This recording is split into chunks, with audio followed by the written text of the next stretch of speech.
Wow. Everything is awesome. Everything is less than cool, if you know what I mean. Okay, let's see. So it's probably not a long stream or clip or whatever we will call this. Let's see. Wait, I can.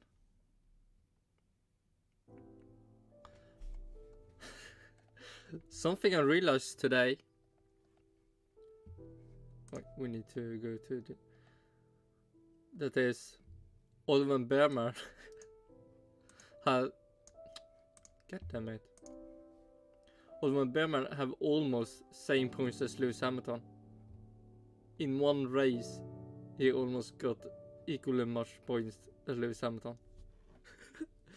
Man, Lewis is so washed.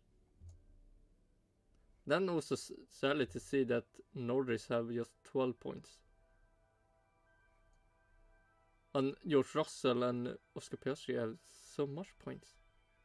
I mean, come on, let Carlos Sainz and Norris get some points. And what more did I learn?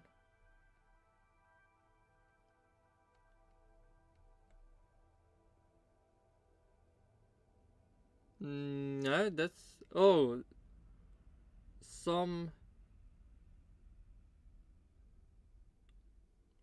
I think Red Bull have equally much points of the two races like they had last year.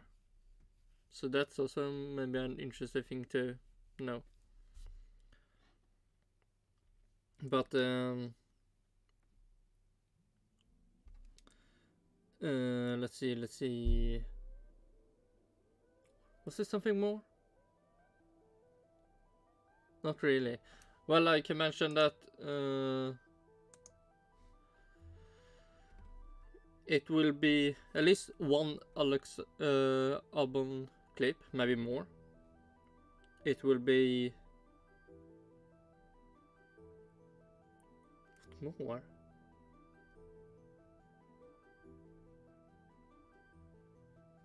It should be more clips. We will see. I will at least start with. Let's see. I'll click that. No, I will click that. There we have it. Alex Albon, thriving with Williams beyond the grid 2024. And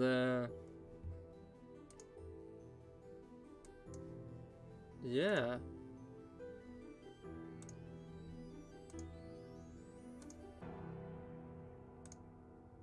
And oh shit. What happened? Let's see. And we will. Like always, we'll continue the out mining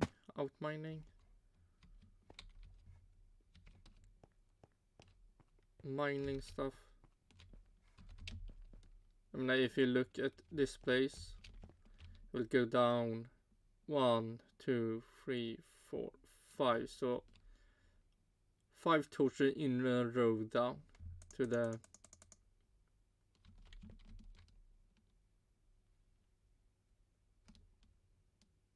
Yeah, what's this stone called?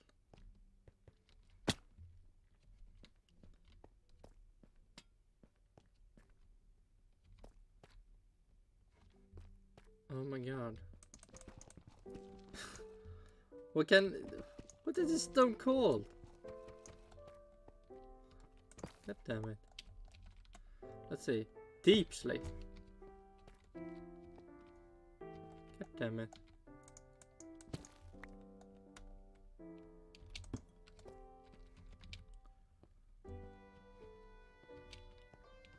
So yeah, let's see. It was 5 down.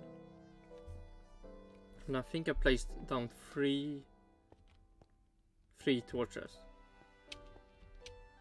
in a row. Yeah. So it's some left to mine and in the middle. But let's see what Alex Albon have to say in Beyond the Grid.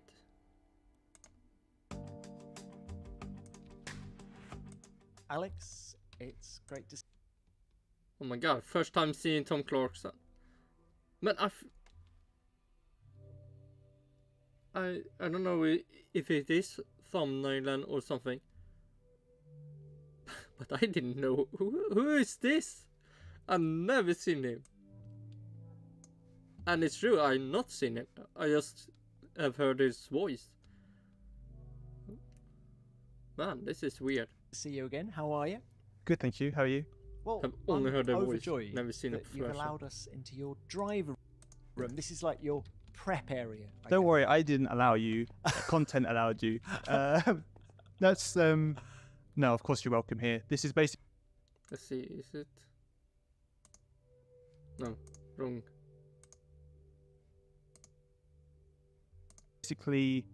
not as glamorous as I think you would expect. I don't know what you had in mind. It's smaller.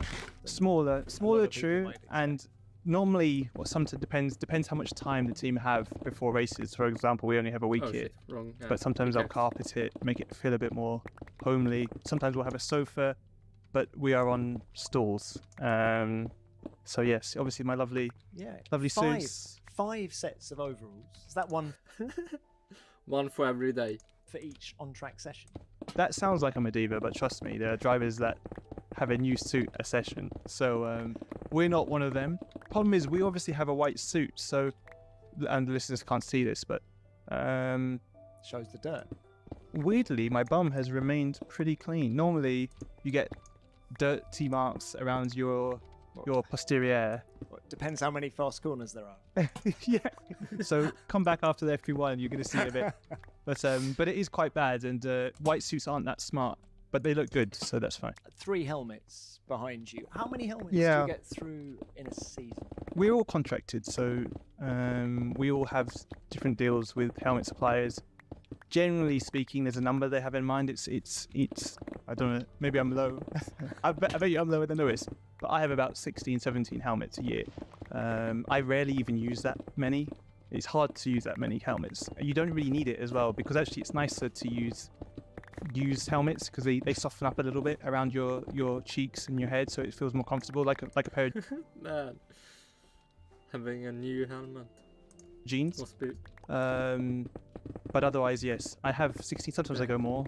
Depends how adventurous I am with one-off designs and all that kind of thing. But we tend to have 3. You need 3, 1 rotation every week. Well, that's great intel. And Every week. Oh my god. it's really is good to see you. And I was wondering whether you might have developed an American accent over the winter. Because I you spent so much time in the US. Yes, yeah, I do. I like it there. It's my girlfriend's from LA, so it's a little bit easier, and it makes more sense to go over there, especially when Europe and the UK more than anything is exceptionally hot. So we end up cold. Sorry, cold. I'm getting confused. Yeah, Great Britain is famous to be in a hot country. So it's nice to go out to LA. City LA is a bit. I'm not a big fan, but the Where do you suburbs. hang out then? More towards the north side, so Calabasas. It's called Westlake. People know that area. But in the mountains, more towards Malibu area. So it's beautiful, amazing cycling roads and amazing facilities, running tracks.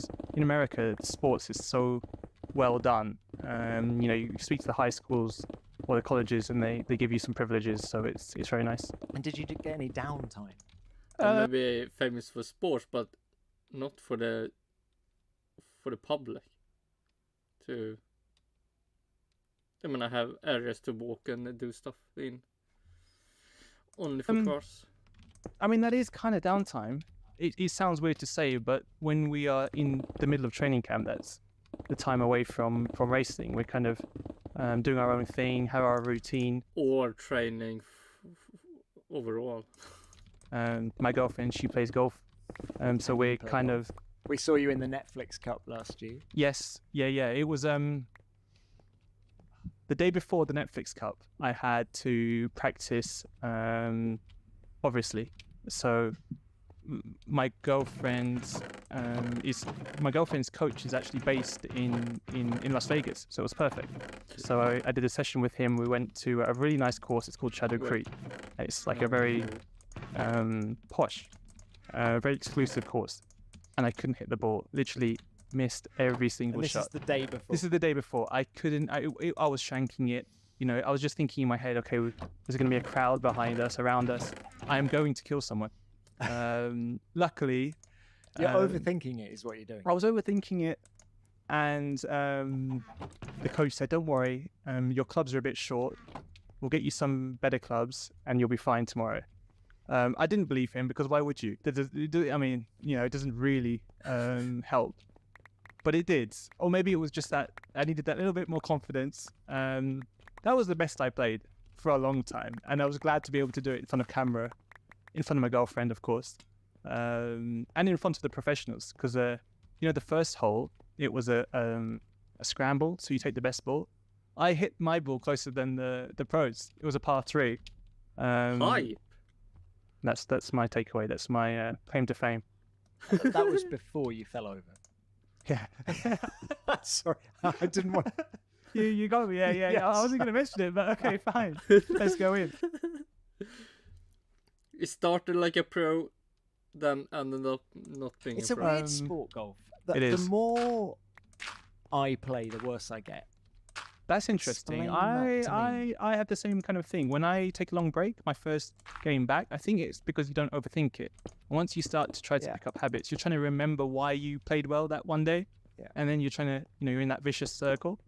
And then you just be. I actually think, real talk worse. now, golf is very good to teach you mentally how to approach many things in life. I think it's a great lesson because it's so easy to get over frustrated in golf. It's so easy to think too much. It's so easy. Sounds quite like Formula One, really. It is exactly that. It has good life lessons, and it's. I think as I've started playing golf, I've definitely learned to not be as wound up about playing badly and things like that. I always just play golf now to have a good time, which makes a big difference. But in the beginning, you're too competitive.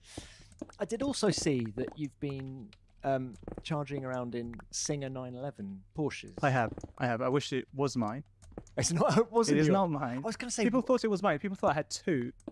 I says, with all due respect, I would need to negotiate a little bit more with James Vowes to be able to afford 2. Alex, Never for mind people one. who don't know, the Singer 911s are vintage Porsches. Vintage Porsches. They're that have called been resto mods. That's the official term. Specced up beautifully, and they're Amazing. now worth up to what, $2 million. Yes, you can. So actually, a shameless Williams plug, Time to but invest. Williams, there's a special edition of the Singer. So they have they have one built in America. It takes, I don't know how long it takes, 1.5 to 2 years for them to build them.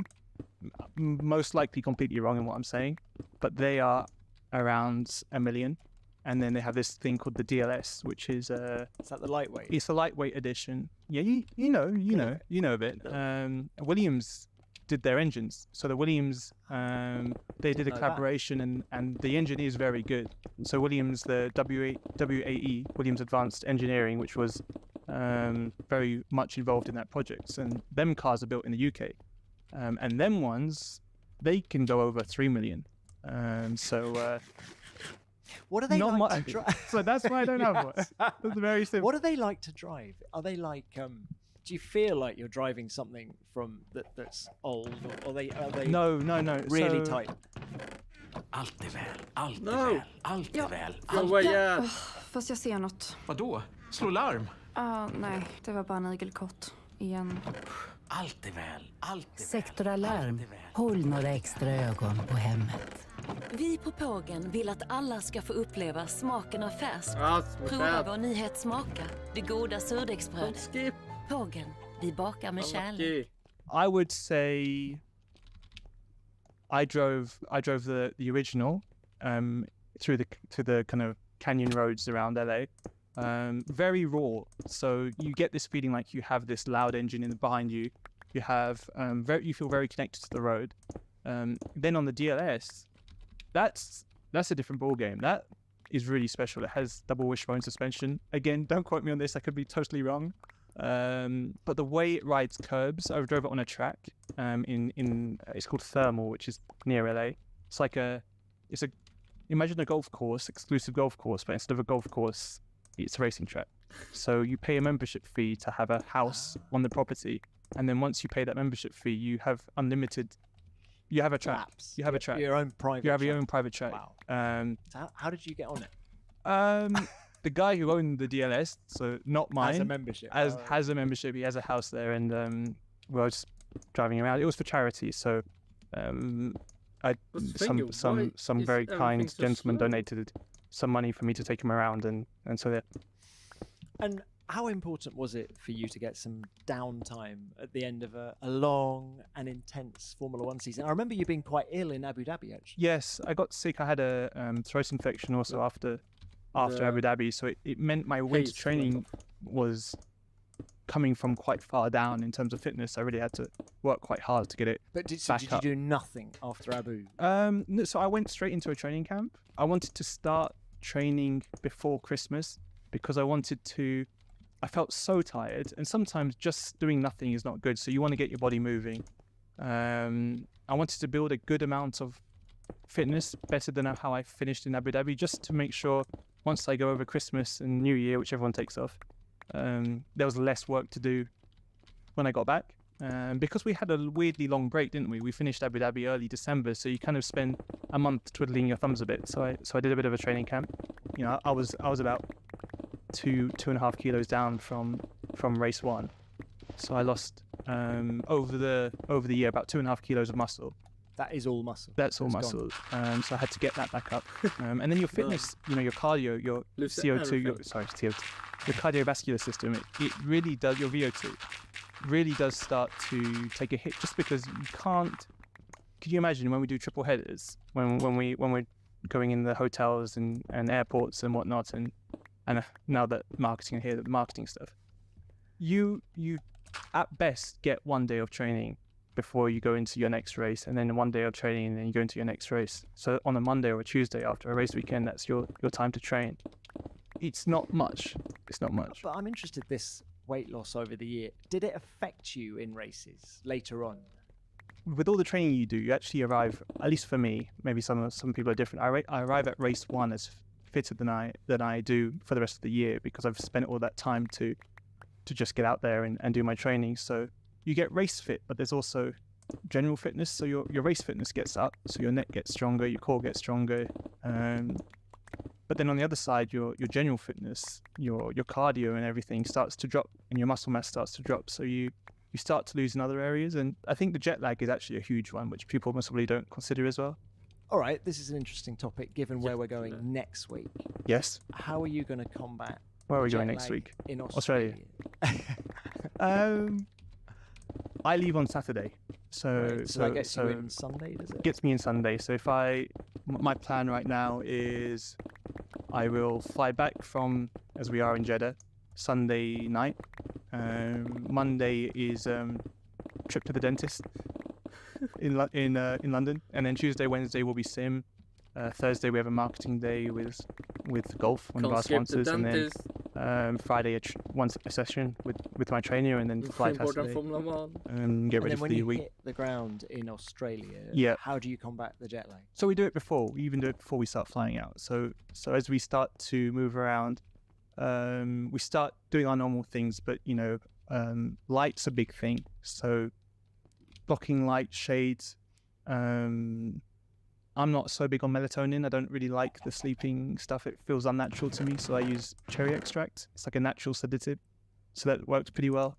Will you take that just before bedtime? Before bedtime, try and get earlier. I don't actually know Australia yet, but my trainer, we have a sleep doctor, and they basically tell us what to do. How you eat is very important, how you sleep and hydrate, and as I said, exposure to light, caffeine, so the way you take coffee or... Oh, so I will not be good at this. Man. I use coffee. It all plays a big part. And how does it affect you in the car? I think the main thing is you could imagine what we're doing already requires a lot of concentration, and your reflexes the coordination with your engineer speaking to you on the radio, especially when we go to these street tracks. So Melbourne's going to be one of them. And you just don't feel like you're optimal. You don't, you can tell that you're not as sharp as you want to be, and that's the worst is that feeling. reflected in the stopwatch or not? I don't know, to be honest. I imagine it is. And so there is a huge... I wonder if Max Verstappen have this problem, or he's so in driving mode that he succeed with this also, like with no effort. And I think one of the biggest things I've realized as I've spent time in Formula One is really putting yourself first, really taking care of yourself. I think as the schedule gets busier and busier, especially the way that we treat our bodies and treat our time has been so important. So, really prioritizing your sleep, your training, which of course, we're Formula One drivers. We're supposed to do all these events and do what simulator work and whatever. So it is a balance. But being good at that management it takes up most of my days when I'm not driving the car, trying to be as organized as possible. Well, it's been 2 years since you were last on the pod, and I was going to say, what is the biggest lesson you've learned in that time? Have you just revealed it? Self-care for sure is one of them. And generally speaking, it's more just being about confidence, and 2 years is 2 years of life maturing. So, speaking with the team and understanding how to lead a team and how to develop a team and try and get the car into a better place. That's been most of the work I've done since our last podcast. I think when I spoke to you last, a lot of it's just trying to survive, trying to get another contract, trying to get an extension or whatever it was back then. Now it's more in a position where I feel comfortable. Right. You're never truly comfortable, but more about being that team player more than having to be selfish to fight for my career. Yeah. We all know that teamwork is a huge part of Formula One, but it's also the key to success in most industries and workplaces. So if you're on the hunt for the perfect edition, and I can't schedule fast matches, billions matching hiring, better ranks of instability, you need Indeed. No, we don't. Laurent Mekies was on the pod last week, and he said drivers can get quicker every year. Whereas I'd always had the belief that the speed isn't what changes, it's maybe your racecraft and all the things wrapped around it, but he actually believes you can get faster. Do you? I agree. I definitely think that's the case. I think it's kind of the same thing, but it's not. Your speed becomes, at least for me, what I've found is my speed becomes quicker because I know more and more what I want in the car, and I know how to get it. So I know how to set up a car. I know how to get the car into a good window. I know how the tires in qualifying or in the race are going a certain direction, not good, let's say. I know how to fix it. I know what areas I need to improve on. So the experience really brings together an overall understanding of what you need, what suits your driving style, but also what are the limits of the car. Some bits you can't fix, some bits you have to just ignore and focus on. Let's see. If I mine in here, I will get to...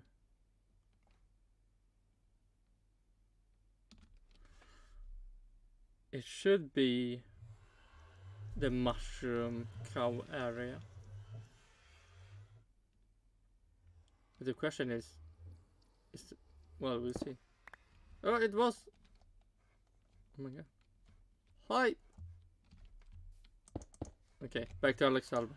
Some other areas of the car, there might be a characteristical issue in the car that you could spend all day working on it, fix it, but you've made 10 other things worse. So this kind of appreciation for getting lap time out of the car and understanding of it has really gone a long way for me. And I think that's one of the biggest things I've learned. And you mentioned leading the team. That's something that James Vowles said when he was on the pod as well, that he wants to build Williams around you. And have you felt that? I the have. last 18 months. I would definitely say I'm far more involved now than I was before. But in decisions beyond how to make the car go faster in qualifying, I mean, in terms of structural decisions within the team, things like that. But it's not. I'm not there saying we need to do this or this, because that's James's job, and I think James sees it much clearer than I do, and his experience at Mercedes and whatnot has really helped him know what we need. For me, it's more, I've seen these areas, and there's no kind of stone that has been left untouched that I didn't think need fixing, and James has already turned it over. That makes sense. So I feel like we've, in terms of an understanding of what the team needs to do to be a better, top field team. We know there's not this discussion of where is it, what are we looking for. We know what it is, but it will take time. But how hard is it to get that? It's hard. It is hard, and I think, I don't want to speak for James, but I think every year that goes on, especially when we're coming into this year, you see, we've talked a lot about our car, how we've really changed the philosophy and the DNA of the car, and we've really gone about it a different way.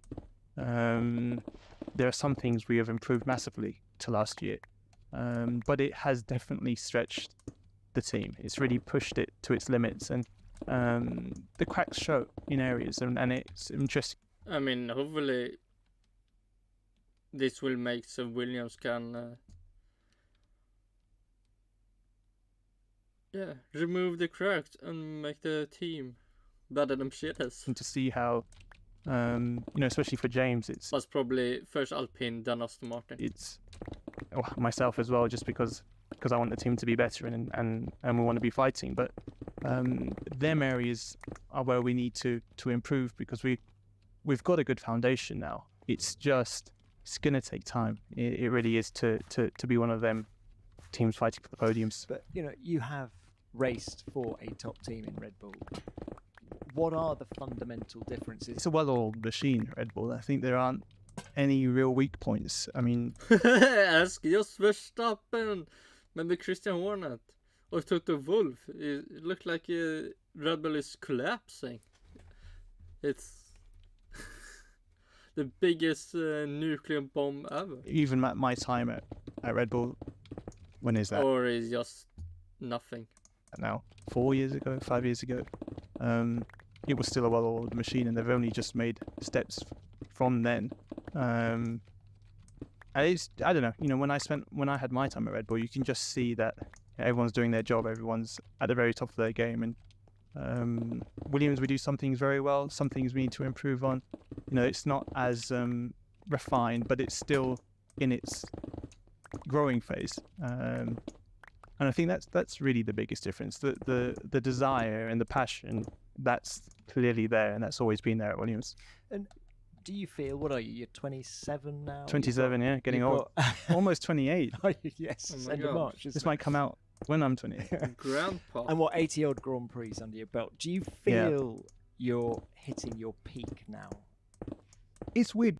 Med Yes Platinum är dina tuffa Wow, matrester Alex, inte alls så tuffa. this is Så not vi gör the det lite peak, it's mer just the utmanande beginning. och byter från normalt till ett kort program. Yes Platinums kapslar aktiveras snabbt för att fort ta bort Skip tuffa the matrester. hand, Och att skip byta the från normalt till kort program sparar upp till 33% energi. Yes Platinum, vår bästa rengöring, även i Please, korta I can program. skip the ad in. Man, let me skip the ad. 50 Unika, seconds. bara tillsammans. Kinder Maxi. Lätt att älska. Because I saw a statistic the other day, and I thought I must have been one of the more experienced drivers or midfield. But actually, you take away Logan, Joe, and Oscar, I'm going to miss someone else. I think I'm joint with Yuki, but I'm joint fourth least experienced driver, which is weird to say as a statistic, but I feel much more than that. And as you said, when you take into account 4 years of experience, I still think, like what you said about Laurent, I think there's always more to come. I don't think it just stops now. You still explore, you still find things with your driving or with things, or let's say set up ideas and philosophies that you figure out. There's still more to come. There's always more to come. Do you think that you out-qualified Logan at every race last year. If you were under more pressure from your teammate, do you think your rate of improvement would be faster? It's a tricky question. I think different drivers respond very differently. So I think some drivers need that kind of prod. Other drivers actually are totally opposite. If they can be in a happy space, that's where they perform the best. For me, it's somewhere in the middle. I think what I've learned is the more I can just focus and be in the present and not worry about the other side and that kind of thing, that's how I perform the best. But at the same time, I love that kind of that fight. I enjoy the competition. So yeah, it's somewhere in between. It's somewhere in between. But did you learn more when you had Max Verstappen and Danny Kvyat next to you than you do having Logan Sargent next to you? Again, tough question. I would say, of course, yes, because I was also so inexperienced to start with. So the rate of learning and what I had to learn and what there was to learn was so much more when I started Formula One than what it is now. There's still things I'm learning, of course, but it was such an open world, an unexplored world back when I first was in Formula One. So in that sense, yes. But yeah, I would say my roles have changed though. So more than anything, if you take teammates aside, it's more, I'm enjoying. It's learning the basics from learning how to improve the basics.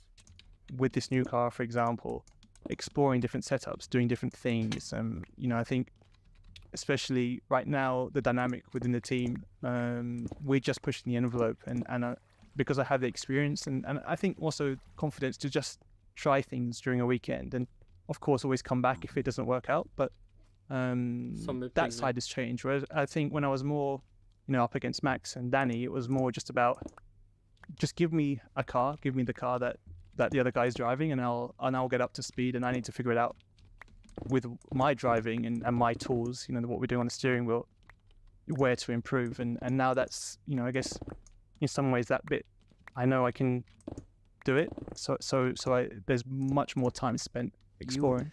I feel that the Alex I'm talking to now would have dealt with that part of your Formula One career so differently if it were to happen now. It is, but that's hindsight. I think hindsight's beautiful. And experience. It is, and I wouldn't be where I am now if I didn't go through that in time. So it always goes back. But I do think, maybe people forget that I only spent 6 months in Toro Rosso before I got to the big team, and there was still quite a big gap in my maturity and understanding of F1 before Huge. It was. Rookies now, I think people over time have really got an understanding of how tough it is to be a rookie. I think teams too. I think teams give their drivers more time as well as a result. But on the same kind of negative spiral, it's why teams are also so hesitant to have rookies in their teams. So it is a big jump, and it's getting a bigger jump now just because these cars I find they're tricky to drive. They're much harder than they were back in 2017. Why? Where's the lap time in these cars? The cars are stiff, they're low, and that's where you get the downforce. The cars move around much more. Every bump you feel, you have to have true confidence in the cars now because when sounds like the new rules really made the cars better. When they are jumping around in the middle of a corner, and like karting. Exactly. Actually, it feels like it's definitely taken a step back in terms of refinement, and it actually starts to feel you got to wrestle these things. So that side of things has played a much bigger part in, I think, getting lap time out of the cars, and as a consequence, they're much easier to make mistakes. I think when you run a stiff car and it's edgy, and these cars, they're still very wind dependent. The normal kind of things, it adds another layer to make it more difficult to drive. Well, what about the FW46? Talking about it being wind dependent, that was that was something that the team's cars have suffered from quite a lot in recent years. Yes, isn't it? yes. Is it still an issue? It's interesting. So, Bahrain was always a bad track for us. Because it's windy. Because it's windy, and the corners don't suit us. And What we found last week was just how much better the car is at certain wind angles. So I always find wind is more of a balance amplifier. So let's say you have a corner where you have front locking or understeer. That wind will only make it worse. And for the same reason, if you have a bit of oversteer here and there, that wind's only going to make it worse. So you're just pulling the car apart. It kind of really highlights issues in the car. And the 45 had a lot of issues. When the wind was behind us, it was a nightmare, and we've seen massive steps for this year. The only thing I would say to that is everyone's mid-step. So that midfield is quite frustrating because, I mean, the top teams have made a step. The bottom midfield teams have made an even bigger step, but they've all made the same step. So the gap no changes. Only between teams feel quite similar. Yeah, exactly, and it's all relative. So we kind of improved, 6, 7, 8 tenths to last year, massive jumps, and race pace even more. And it did nothing for the teams you're fighting with. Massive steps. You look around your shoulder and it's the same people you're fighting for the same positions. So when you qualify, what was it, 13? Yes. Was it a good lap? Were you thinking that is our true? It is. Our true position. I was happy with that. I think there's always, call it race one rust. There's a little bit you can find, but I think it'd be unfair to say every driver drove a perfect lap. I think there's always a bit from everyone.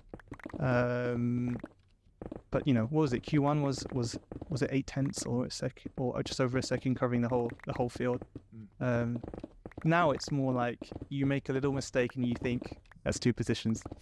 But it's good for the drivers because there's even more emphasis on you guys. It is. To not make mistakes, and the good guys will shine. And that's where everyone's going. I think it's in some ways it's a bit of a shame to see comments about Max and it being a boring season, because it's totally not that. At least from my perspective, because for people that are normal, they can see, oh my god, Williams can actually finish up there. Alex Albon can get points. It's high. Take him out of the equation. You have one of the best grids, the best field, the tightest grids ever in Formula One. And even if you include Max, it's still the tightest field in Formula One. So in qualifying, not in the race. Let's not forget that Charles Leclerc actually did the fastest qualifying lap last weekend. Exactly. And in Q2. It's hard because it's the leader, so everyone focuses on the leader. But the racing at the back is so intense. We pitted 2 laps too late in Bahrain during the race, and we lost 6 positions.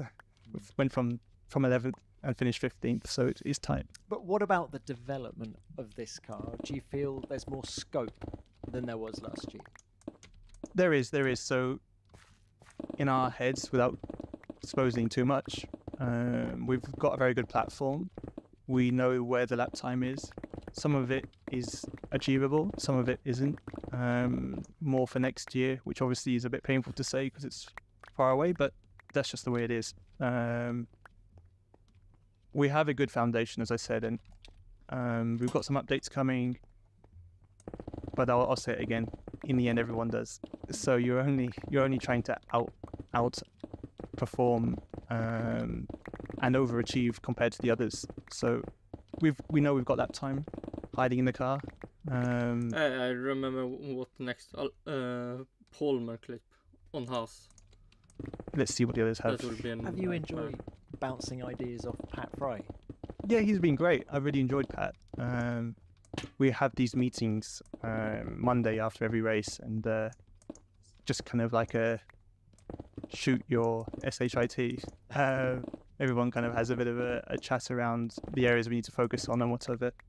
And obviously Pat has so much experience, and it's very interesting to see Alpine lost him, I think. The areas we need to work in as a team, because he's coming from also a very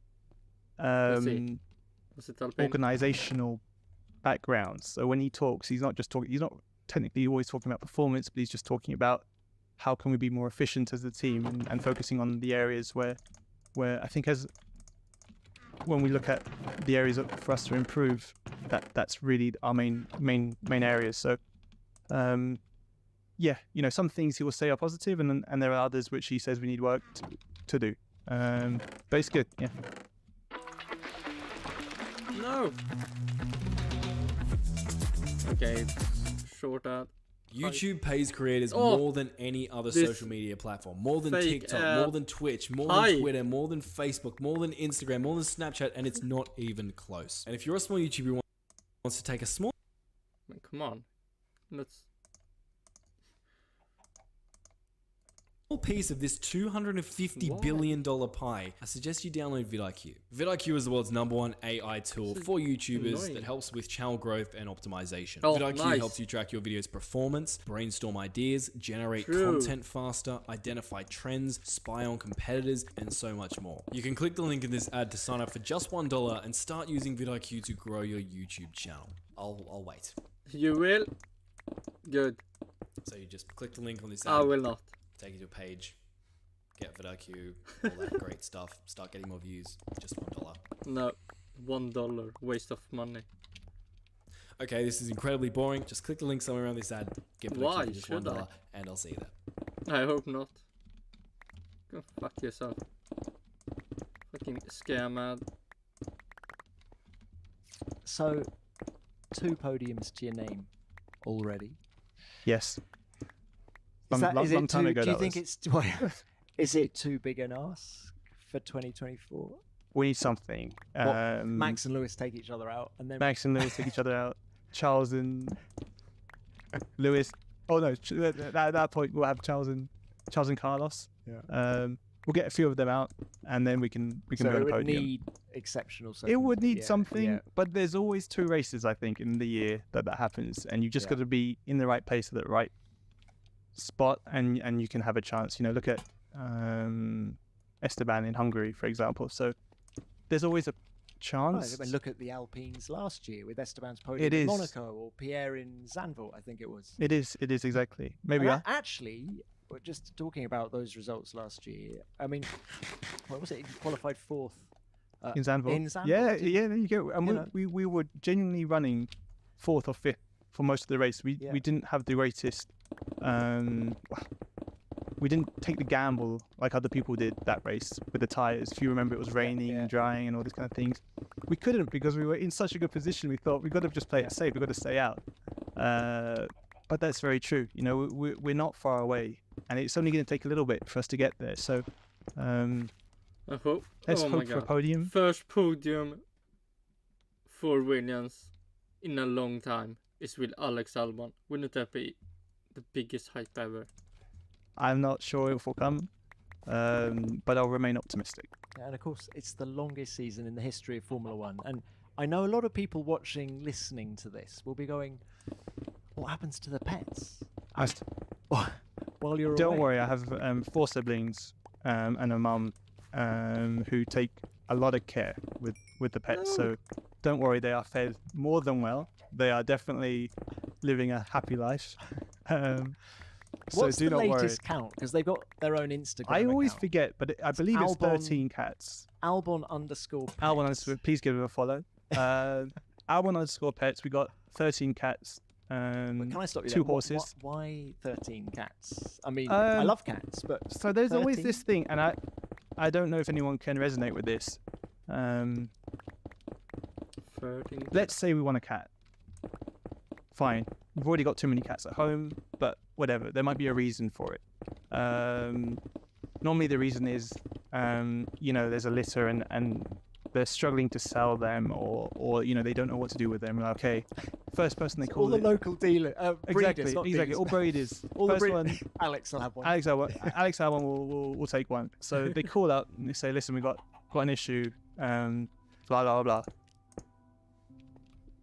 So what often happens is my sisters and my mom will go to to collect either a stray cat or whatever it may be. Somehow going in to get one, when they come home there's 3 or 4, and it's like, where have these come from? And that's happened 3 times, and so you can imagine we were supposed to, in some ways, supposed to only have 3 and then ended up with 10 because there was 1 litter. We took 4. Supposed to come with 1 and we took 4.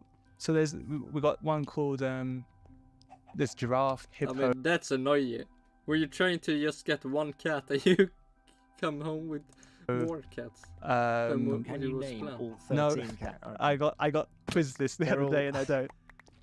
The problem is I'm not there enough, so I really struggled to, because obviously a lot of them are brothers and sisters. It's really hard to know which one's which. So we've got Armani, Gucci, Prada, and Lucky. Lucky is just, I don't know why Lucky, but they were kind of a group. And then we have Goose and Duck, that's 5, 6. Then Hugo for Hugo Boss, that's 7. And then there is a Giraffe, Hippo. Oh God. Lion. No, not Lion. There's 2 more, which are, I'm gonna get killed for not knowing this. And then there's Sushi. Then we have a dog called Otti. And then we have 2 horses. And there's Stan. Stan. So, if you really want to know, each cat has numerous names. So Armani is called Armani Mumu, and Aja. And then for someone like Stan, so I call him Stan. Some of my other sisters call him Hugo. So can you see? There's this whole complex. Confusing. It is very confusing. I'm sure the cats have no idea what they're called. But in a nutshell, it's 13 cats, 2 horses, And a dog. And a dog. Yes. So And then Stan made some shoes, didn't he? Are you wearing them now? I am wearing. These are custom 1-of-1s, but I do have shoes. I'm gonna have some shoes this year. So make sure everyone. I see a lot of drivers releasing their merch already. Hold on to your money and spend it on mine. Actually, Alex, I was impressed the way you got Fernando Alonso to wear a pair in Singapore. Fernando has to be one of the best guys ever because I've told this story before, but I didn't want to, leapfrog and leech on the driver and say, hey, do you want to use them? Can you wear my stuff? Whatever. I was like, if they want some, sure, of course, I'll give it to them. And so Yuki asked, no problem. And then we were coming out of driver's briefing, and Fernando was like, "Oh, I like your shoes. Can you get me one?" And I was like, "Yeah, you bet you can." So straight away spoke to my manager. I was like, "You got to get Fernando a pair of shoes." We had a pop-up store in Singapore, so he ran down to the pop-up store, got a pair for him, brought them back, and I think he's a Hugo Boss ambassador. He does wear his Hugo's. The team is. I think he looks like he has a personal deal with them, whatever it is. So he does wear Hugo Boss shoes. And then on Sunday for the race weekend, there he is with Alex Albon Athletics. So it was very cool of him and very nice of him. I think he's very in with the kids. Like we're not that young, but with all, especially because he's in Monaco now, a lot of the guys we get on well with him, and there's the paddle matches. There's the paddle matches, and he's a good lot. Actually, I was playing paddle on the Sunday after the Bahrain Grand Prix, and he was there as well. I said, "Oh, I hear you're decent at paddling." He went, "Not so much me being good; it's more the other drivers being not so good." I was speaking to Lando the other day because I think he played with. Oh shit! Hello, Silver Surf. Oh. Is it called? Yeah, Silver Surf.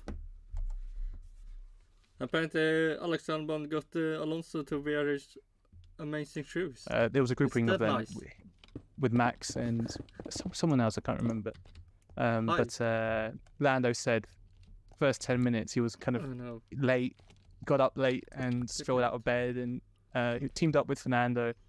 Better maybe Lando tells the story, but basically said he was so serious, like the most competitive man you could ever meet. He was just that guy. Was it Alonso? God damn it, I missed it. Bed, and he teamed up with Fernando. Better maybe Lando tells the story, but basically said he was so serious, like the most competitive man you could ever meet. Alonso said that. He was just that guy, like, are you in it or not, kind of thing. Which I just thought is super cool because you have to sharpen up when you're with him. Yeah, he lives and breathes competition, and you see it in everything he does. Well, Alex, it has been brilliant to chat. Oh yeah, let's see it. I think Max Verstappen is so competitive in something, but he's so bad at it. I don't know. Oh my god, what was that? So long time ago. I think it was Max. Man. Clarify one thing for us before you go, which is 2025 Okay, there's going to be so much movement in the driver market. Yes. What's the sitch with you and Williams? På Stadium Outlet hittar du allt inom sport och fritid. Dessutom till riktigt bra pris. Välkommen till Stadium Outlet och upplev känslan av en bra deal.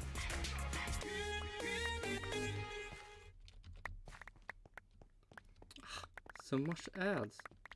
I still don't like, because I did it this once. It still is there. Why? It's something that we know. Let's say it like that. We're gonna have to wait a bit. You're gonna have to wait and see. But you know, on my side, I'm totally focused on the team. I feel like I know it sounds generic, but it is very true that I love being a part of this team. I love, you know, what we spoke about earlier, this kind of building the team around and this progress, this upwards progress that we're on is very exciting. Of course, you know, I won't deny and say there are opportunities around. You know, there is a very fluid driver market right now, and I think it's exciting. It's moving around.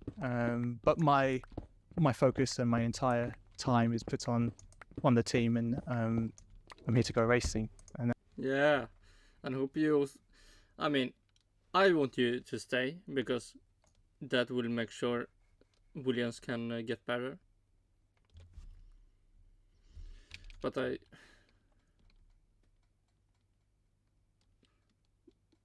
so him saying this, I would say, hopefully he also want to stay. And that's it. Well, look, good luck with everything. Hope that podium comes your way. New for this year, some quick fire questions to end. Yes. Very quickly. What else are you good at?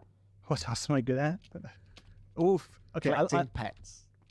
Apart from pets, I'm not good at anything else than racing, and even then it's questionable. But let's say it's not questionable. Stop being modest. Photography. I enjoy photography. I enjoy cooking, but I'm not good at cooking. More like sweet things than savory things. I'm not good at golf. That's it. I'm very limited. Very limited. Which racing driver would you want to be stuck in a lift with?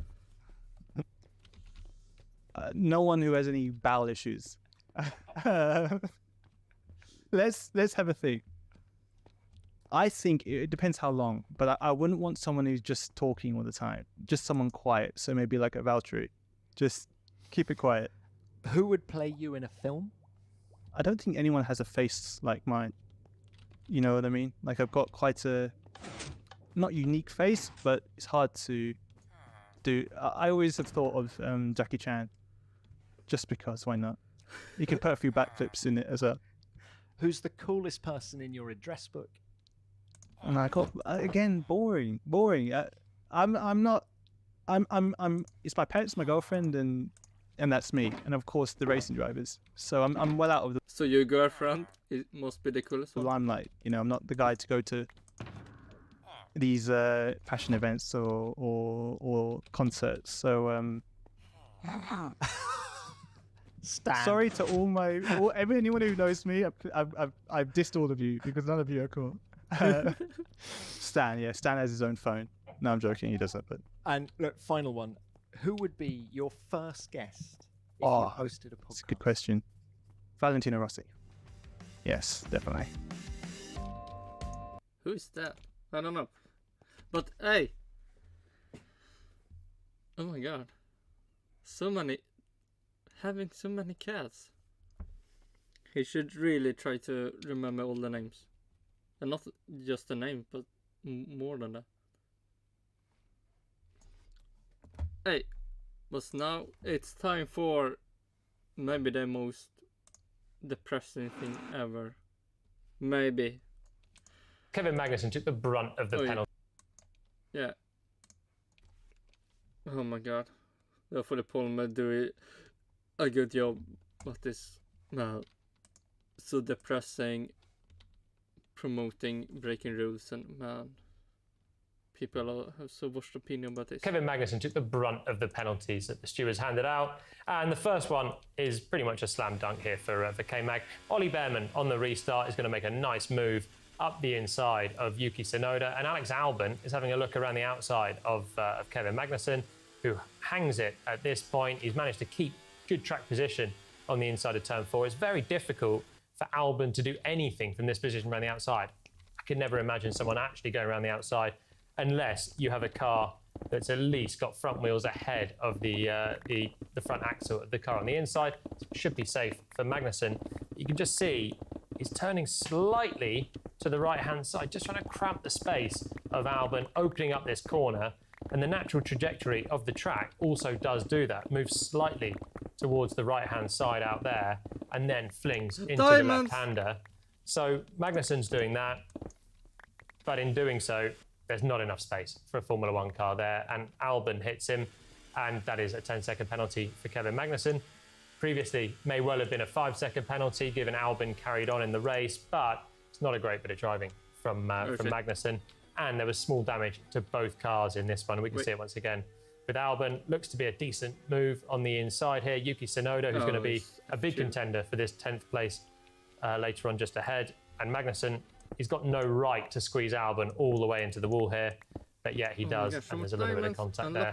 And 10-second penalty, which ends his race. Didn't mean to have contact. The wall sort of comes back at you, and I just judged it badly, and we had contact, unfortunately. So I mean, it is what it is. Rookie mistake. We showed good pace. Unfortunately, I had another penalty with Tsunoda. Magnussen really didn't have a huge amount to say for the move with Albon. A misjudgment and a 10-second penalty.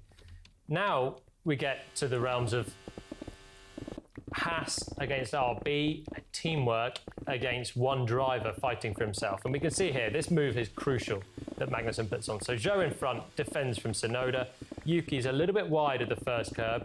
He's not taking this line that Magnussen does right up on the inside of turn 2 there, which is good for Magnussen. Manages to turn the car and punch out of this corner. And then he actually gets himself to a position to make this move on the inside of turn 4. It's a bold one, it's a risky one, but it's Kevin Magnussen, and he can do this sort of thing. From this position, this is actually a decent chance now to make the move. He's got the space on the inside, and he should make this stick, but he's a little bit late on the brakes from so far on the inside, off the racing line, and he doesn't stop the car in time. It's an honest move, I believe, trying to get clear of Tsunoda. Still thinking at this point, he knows he's got 10-second penalty, but he wants to clear Tsunoda, he wants to clear Zhou, and there's potential for a point up for grabs still for Magnussen if he can clear away from Tsunoda in the rest of the race. The Haas car clearly had some pace in this Grand Prix, but in doing this, he goes over track limits, and there we go, all 4 wheels over the white line, and he doesn't give it back. So that is another 10-second penalty for Kevin Magnussen. You can see Tsunoda here knows it and immediately gets on the radio. And that is a 10-second penalty for Magnussen. Again, in previous years would have been a 5-second penalty, but the FIA, to deter overtaking off the track, have upped it to 10. And then they kept that. Should be a good move on the face of it. Magnussen hit them with 2 10-second penalties, making it 20 seconds, making it definitely race over for him, but not race over for Haas. Not a great day for me, of course, but then I think I made up for it with Yeah, you make illegal stuff and then that people think this is good. Effort on. I mean, I heard someone ruined, crashed, and then made so Alonso got a win. Shouldn't we celebrate that? Alonso win for Renault. Keeping everyone behind to create a gap for Nico to pit, and he scored a point today, so that's super important. Right now I'm not fighting for a driver's championship, so the real fight is in the constructors, and I'm happy we scored a point today. And that's where this gets a little bit contentious between RB and Haas now. It could be seen as cynical for Magnussen to overtake off the road and then back into Tsunoda and help Nico Hülkenberg take the point, which is exactly what he did, and we're going to look at that shortly, how he managed to do that. But in doing so, Tsunoda had another chance to fight through, and Yuki was ahead of these guys, could have stayed clear of Magnussen had he driven a cleaner race, but Kevin Magnusson could have also done that. Didn't manage to make it. This was his best chance to come back through on K-Mag and has the DRS. Magnusson defends, but there's nothing he can do with the overspeed here from Tsunoda. Defends the inside line, and Magnusson, never say never. He knows for the sake of the team, he has to come back here, and he has to try and keep Tsunoda at bay. Sends it back up the inside at turn 2, and then forces Yuki wide. Had Yuki done enough at the apex of this corner? I'm not sure. It's very tight. Was he ahead at the apex, or were they neck and neck? And certainly, by the time he's forced wide, he's behind the Haas. And the FIA didn't look at this one. But that, crucially, then allows Esteban Ocon to come through. There goes the Alpine on the right-hand side. And now Tsunoda's in a DRS train, and he's got no more chance to attack Kevin Magnusson, which means that Magnusson can run at his own pace. The Alpine's not very quick in a straight line. It allows him to go slower through the corners and really bunch up the pack to create the space for Nico Hülkenberg. RB, not very happy. They thought ethically, Magnusson, considering he gained the place off the road, should have had... He did. There's nothing to... I mean, a fair rule. He got a penalty, right? So he did give it back. And I can sympathise with that point of view. 10 seconds now for the FIA. Feels like they've stepped up the punishment for overtaking off the track, which is a good move. But I think this sort of example shows probably just giving the place up is the fairest penalty of all. Magnusson didn't do that, but Haas also drove a blinder with what they had, played to the rules that are there on the day, and yeah, like a fucking cheater team. I'm really sorry that it ended up the way it did, but I can't thank you enough for your efforts. It really means so much to the team. Thank you very much. Yeah, sorry man. I'm happy I could make it up for screwing us over. Yeah, stop being keep it clean next time. Congrats for the points. Well deserved, everyone. Let's go for more, yeah. You only win when you But as it was, let's have a look at how Haas did manage to score that final point with Nico Hülkenberg, Kevin Magnussen playing the brilliant support act. And this is the race plot from everyone in the Grand Prix. You can see there's a big gap between 9th and the dotted white line that is Nico Hülkenberg in 10th. In Bahrain, that was occupied by Lance Stroll coming through the field, but he crashed out. And that gave everyone else behind a chance of points. The key part in this fight comes in the middle of the race, where the dotted white line moves way clear of that number of lines underneath the dotted green of Zhou, who also stayed out. Magnussen backing up the whole pack, and that allowed Hülkenberg the space to pit and come out ahead. We can see this in more detail if we just add the two Haas colours to this graph. There you go. The divergence from 4.4 seconds that Magnussen was behind Hülkenberg, ticking along nicely, having made a pit stop. He managed to drop back in a few laps to 21 seconds back. Should have been a pretty tough ask, and it was way harder than he made it look, because you've got to lose that pace but not be overtaken from the cars behind. That was the key for Hey, I will say that. Good job doing the cheating stuff. I mean, you succeeded with it. Doesn't mean you did something good. Mag, but he dropped back, losing loads of time in the first sector, where it's very difficult to pass before gunning it into turn 13 and making sure he's not a sitting duck then with the triple DRS later on in the lap. A difficult ask for Magnussen, but as you can see, perfectly executed, and Hülkenberg had the free. Yeah, he can only be good at being bad. Pit stop at the final point. It's very important, you know, it's like very tight, especially in the midfield. So far it looks like the top, 5 teams, they have a big edge on everybody else, so that's 10 cars, and there's not many opportunities to score points. So I mean, 1 point is 1 point, it's also not super much obviously, but better one than none. It's a cash-up RB Formula 1 team. The first point with Yuki Tsunoda can have happened. But it didn't, because someone wanted to cheat in the game. Don't hate the player, hate the rules. I can hate the player that break the rules. Hey, we have something from Kill Illman. Can women drive in F1? I mean, they can. But will they get a seat? G'day. Could a woman compete in Formula 1? 2030 is my cutoff. Let's see if we can make it happen before then. That's Susie Wolf. Oh my god. Why is... 2050? could maybe She heads up more the likely. F1 Academy, an organisation that was set up in 2023 to Yes, develop and 6 prepare more years. female drivers to progress to higher levels of competition. So what's stopping females driving in Formula One now? Well, women make up just 10% of races across all categories and only 13% in karting, where most F1 drivers learn their skills. German F3 driver Sophia Florsch started her career when she was just 4 years of age. It's getting bigger and better, and Yes, Sophia Flörsch hype! Hopefully we'll get some more points in the Formula 3. that's what needs to change. It's not about like having more girls in formulas. No, there needs to be more girls in karting, and there will automatically be more coming up the ranks. I asked Colombian driver Tatiana Calderon if she felt that a female was strong enough to drive an F1 car. Absolutely. The biggest issues are on the lower series, like. I mean, yes. The question is, when will that happen? The question isn't, can it happen? The question is, when will it happen? And how long time it will take just to one to get there. Then the question will be, when will the next one come? And yeah, it will not be a bright future if you are hoping for more females in Formula 1. Like when you go to Formula 3, Formula 2, where you don't have that power steering. And even if a woman will get to Formula 1, how many seasons? Will it just be one season and then someone better have arrived? So I don't think the problem in Formula 1 is just getting to Formula 1. It's You have not to train harder because we have less lean muscle than men. That's good a fact, life and for we people have that to train want more. differently. But it's not a barrier that we cannot break through. I asked Sebastian Vettel's old trainer, Antti Konsas, the same question.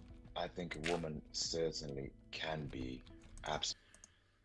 I mean, could a Hamas terrorist also be a good F1 driver? Yes, they can. Well, a good driver. Can they get to Formula 1? Yes, they can. Let's see. Can PewDiePie get to Formula 1? Yes, he can. But will he? No.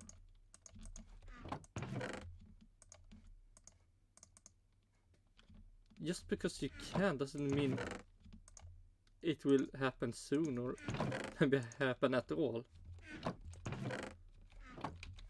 absolutely fit enough to drive a The Formula 1 Copium. car. Starting from the cardiovascular side of things, that's normally measured by the VO2 max, your maximum oxygen uptake. There's a huge margin showing that females can achieve something like that. And then when it comes to the strength side of things, it's absolutely the same thing. Okay, neck is obviously one of the big things where drivers are experiencing G loads up to 5.5 G on braking, for example.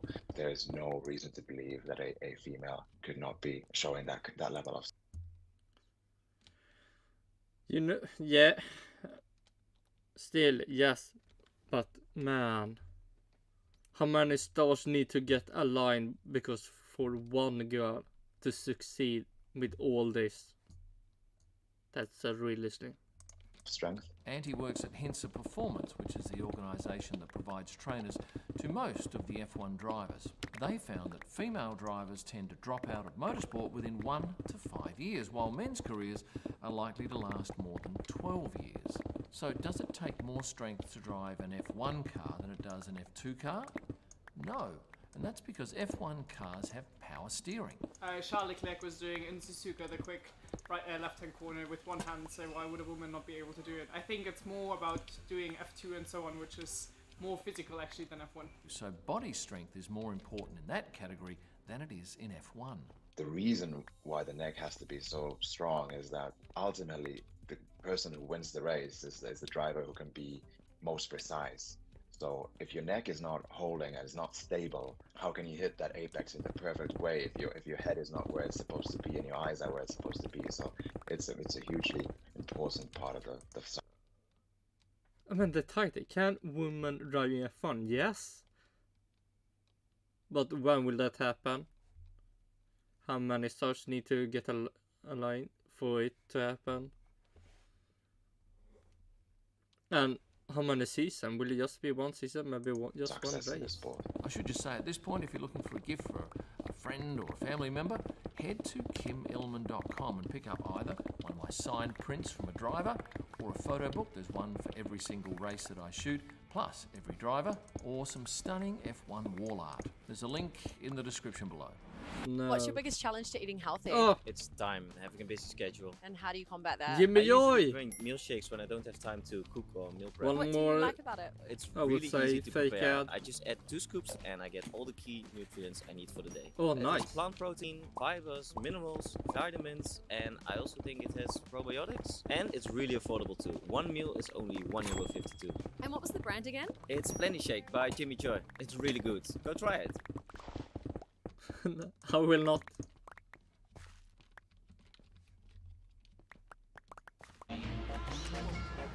God damn it. We need to... Come on, let me skip it. Yes!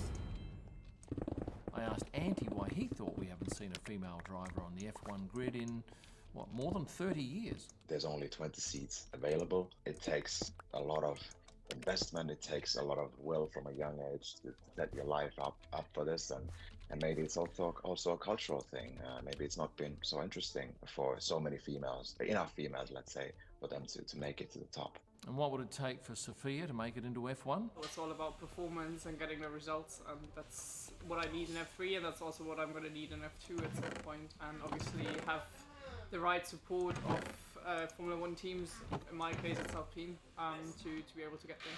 Typically, what might it cost to get from karting to F1? Let's start off with karting, probably a couple of $1 million US for 5 or 6 seasons. That will get you gear, crew, travel, accommodation, etc. Then there's a step up to cars, perhaps Formula 4. Budget, say $400,000 to $700,000. A season in F3 at $1 million, and then of course F2 at around $3 million. That's a spend of upwards of $6 million. And bear in mind that most of those people spending that money will never make it to Formula 1. That's where the big money is. So is it easier or harder for women to come up with that level of sponsorship? Everyone always expects women to find sponsors easier than men. I don't really see any advantage, because at least in Germany I always got to prove myself. People just don't trust that it is possible for a woman to race in F1, so they don't trust the story and the background of it. And that makes it difficult for us women and girls in general to find partnerships. I think I can count the girls I have raced against with one of my hands. When I was growing up, I was almost like the only one. I think that has definitely been increasing, which I think is very positive. You would think that we get more exposure, that we get maybe a little bit more attention even when we don't want it. It hasn't particularly translated in sponsorship when you look at all the girls that have had to quit just because they didn't have that support. If we can get women into watching more Formula 1, there's a huge opportunity in marketing and business for us there. Certainly social media plays a very important part in a driver's profile and their ability to raise money these days. If you have a look at Lewis Hamilton, what's he got? 36 odd million followers. An endorsement from Lewis on his page could net him tens or hundreds of thousands of dollars. Such is his reach. You might recognise this woman, Lindsay Brewer. She's a model and a driver. So in USF and USF Pro 2000 and USF Junior, I'm the only woman. Last year she drove in the USF Pro 2000 Championship in the US, where she finished 18th out of 28, but the bottom 7 drivers drove just a handful of races. While she's at the back of the field on track, when it comes to social media, she's way out in front. Have a look at this. 2.7 million followers. Last year's winner, Miles Rowe, 8,500 followers. Second place, Kiko Porto, 13,000. And third place, Salvador de Alba. She is so far in front, it's not funny.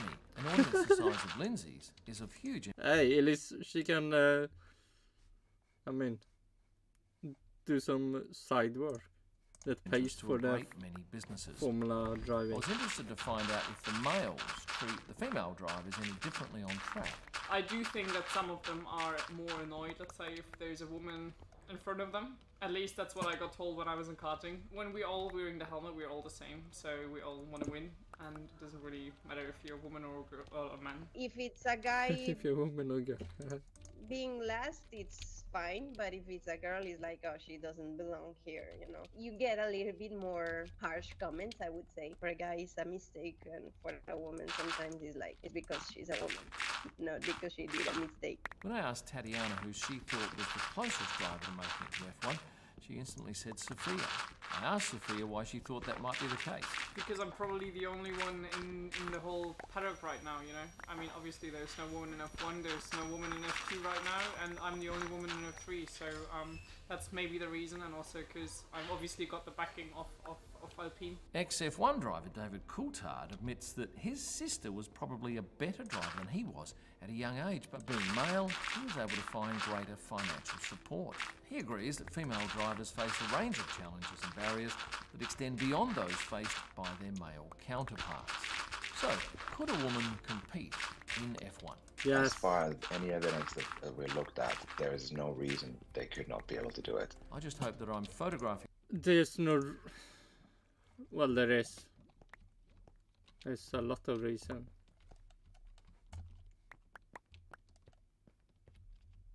To make it hard for it to happen. Not that any reason for it not to happen. In the sport when the first female driver makes it into the competition. If you've liked this video, please hit the like button. If you haven't subscribed, and I know about half of you haven't, here's your opportunity to do just that. I think and for a whole host of extra content, I'll invite you to flip around here. Thanks for watching. Stay passionate.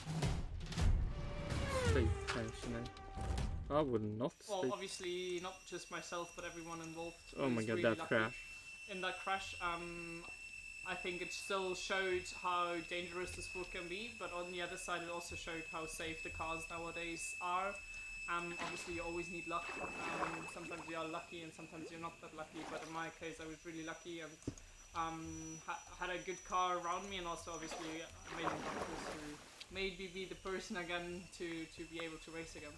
When you're in the air, did it seem like a long time or a short time? You don't feel it. I didn't even know that I was flying, to be honest. No, that crash. Could that have ruined all the hopes for her to actually get to Formula 1? Och med Formula 2? En underbart god chokladsmak och krispighet. Nu som flingor. Could that be like the... Have a break. Have a Kit Kat cereal. Get them it. Vi har gömt en blåval här någonstans. You have? Kan du upptäcka det? No, I can't. Go away. Let's see. Was it something more to watch? No, don't think so.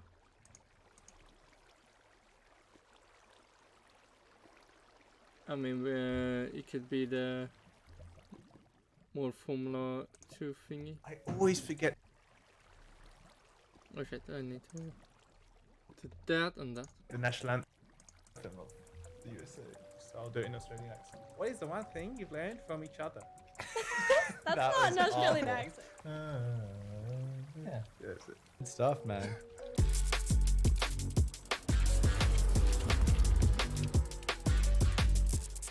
Can I get back? Okay, everyone. Hello, this is Team Talk episode 2. We're here with Logan and Leah, a more interesting guest, and our first guest of the show. How exciting! We've already had a bit of a malfunction. Logan basically broke my headset. So his headset doesn't work. He's just wearing them because that's what he gets told to wear. For us, just to fit in. It looks good, yeah. So a review quickly of episode 1. What's your thoughts? It was a little shaky. I think It was. You know what's a bit cheeky? They have cut out quite a lot of what we say. Some good stuff too. Yeah. Wonder and why. Stuff which should be left in, and they'd take them out. So sometimes I did watch it, and I did say, hang on a minute, they're chopping and changing like it's Netflix. That they're putting stuff in from at the end, Get mad. at the beginning. Comment. Get mad. Okay, we'll start with our guest because that's more interesting than us. Leah, it's your first race weekend in Jeddah. I'm not gonna lie, kind of in the deep end. A little bit. You can say that. Jeddah's a tough track. This track is, I think, the hardest track of the year. So Really? If you can get past this one, Not Singapore. everything else is. No, I this think one's much more difficult. Are you guys doing Singapore? Mm-hmm. Singapore, Abu Dhabi, Miami, Barcelona, Zandvoort. all the easy ones, eh? Yeah. I have actually been quite interested how you guys test quite a lot before you do your race weekends, right? You got like 3 days of testing. Yeah, we got 3 days here, but that was like pre-season testing. Okay, like, but not before the other races. Only before Zandvoort and Singapore. So we have three tests. I see. How was testing? It was good. Yeah, Good. it was quite fun. I was thinking this when I drive a rally car, or I haven't driven many things, but it's so odd to me. I think drivers, especially in Formula One, we're used to such a small amount of sliding before we know we can crash, and so I think we're hypersensitive at very small yaw, and then in a rally car must be like. No. Have you done any ice driving? No. And that's pretty fun. I've heard that's why drivers, F1 drivers, well, any kind of single-seater drivers, it's always good to do ice driving because it gets you an appreciation for like actually sliding. Man, the I think sound we for talk Alex about Albon oversteering, is. it would be like one little snap of like So- because Freaking out. I'm driving Yeah, like- No way. and then you see these rally guys just like just having a bit of a drifter. Yeah, but I mean, even in rally, there is that point where it's too much, and you can Right. feel it. It's just a lot farther than it would be in an F1 car. I find that tricky. I would imagine it must be. How has it been going from that side of things? Yeah, what are now? these cars like? A lot different. I think like it was such a big change that I have to like kind of switch off everything I knew about like off-road and rally and just learn this whole different thing, because it is like just a whole different animal. Even though it's motorsports, yeah, but the car is just completely different. The dynamic, even just the racing, just. The Are you enjoying the transition? Is it cool? I think so. I mean, it's been a lot of work, and we've had to do a lot of testing and racing the F4 and stuff. But I think it just like every time I get in the car, it's a little bit better, and I get a little bit more confident. What's the hardest transition? What's the hardest thing technique-wise, or all of it, all of it. Because I mean, I did a bit of karting growing up, but even there, it's still very different. Yes. From rally. Yeah, sure. I can imagine. I wouldn't know what it would be.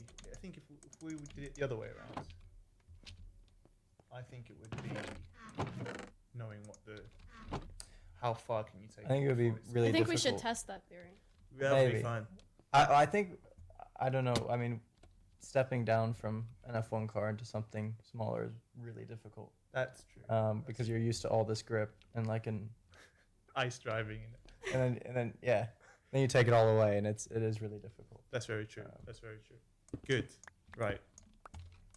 I am using cue cards. We said we wouldn't use them, but we have to use them. Okay, so last week, what have we been up to? Leah, we'll start with you. Have you been doing anything? What's your preparation been like? Testing, no? Yeah, last week I was the last round of the Spanish Winter 4 Series. How did that go? Oh, it's chaos. So I actually was looking at it a little bit, and I just saw there was about the track limits. Were you in Valencia? Mm-hmm. No, this last one was Motorland, but Valencia was a big. Okay. So Valencia, they were testing, and I kid you not, miles. There was like 5 people that said a lap time. We crashed the system. Imagine. So everyone coming on the keyboards talking about F1 drivers not respecting track limits. It's worse. It's worse in the other formulas. It was insane. There were people who didn't set a lap time. Like none of their laps counted. Speaking of track limits, I've been watching some old F1 pole laps. Yeah. And they are some of the best laps, but every single one of them is off track limits. But I think it's way more enjoyable. You're gonna upset a few people there. I agree though. I think that just send it.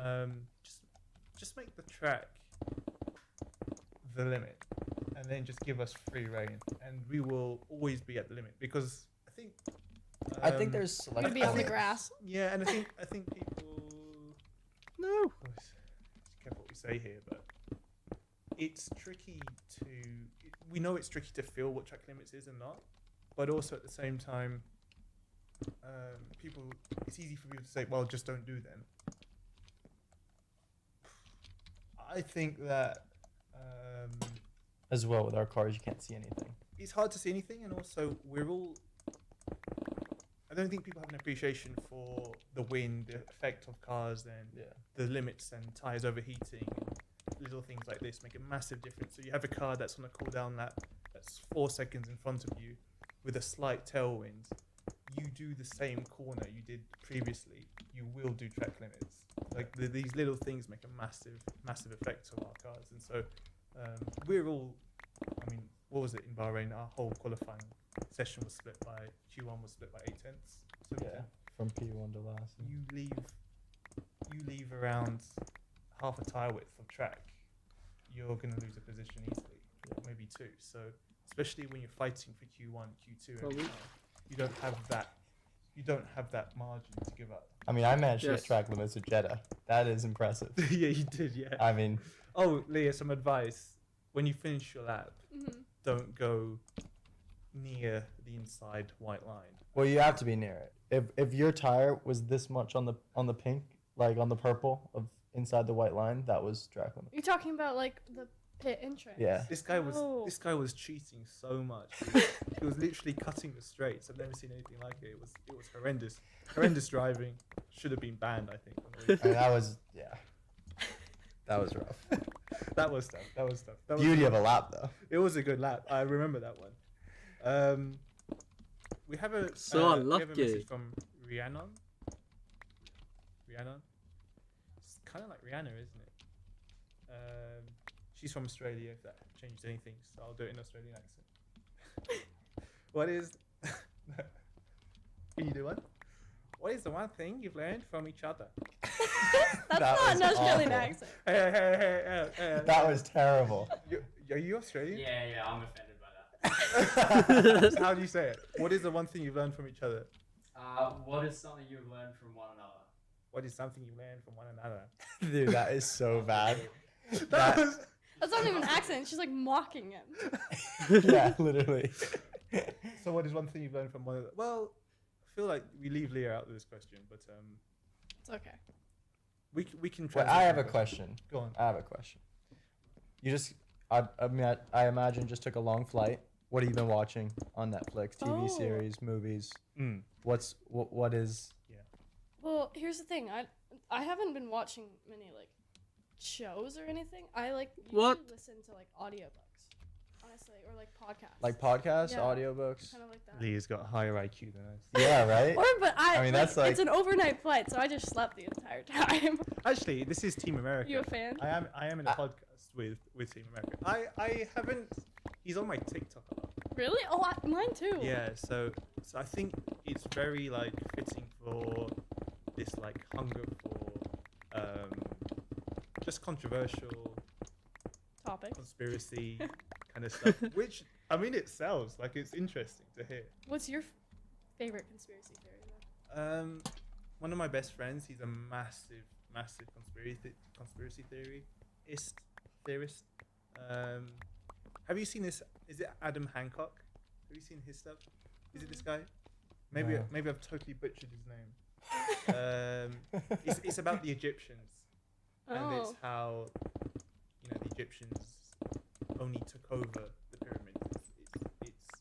It was something before the Egyptians took it over. Have you heard this one? Have you guys heard this conspiracy? I don't think I've never heard this.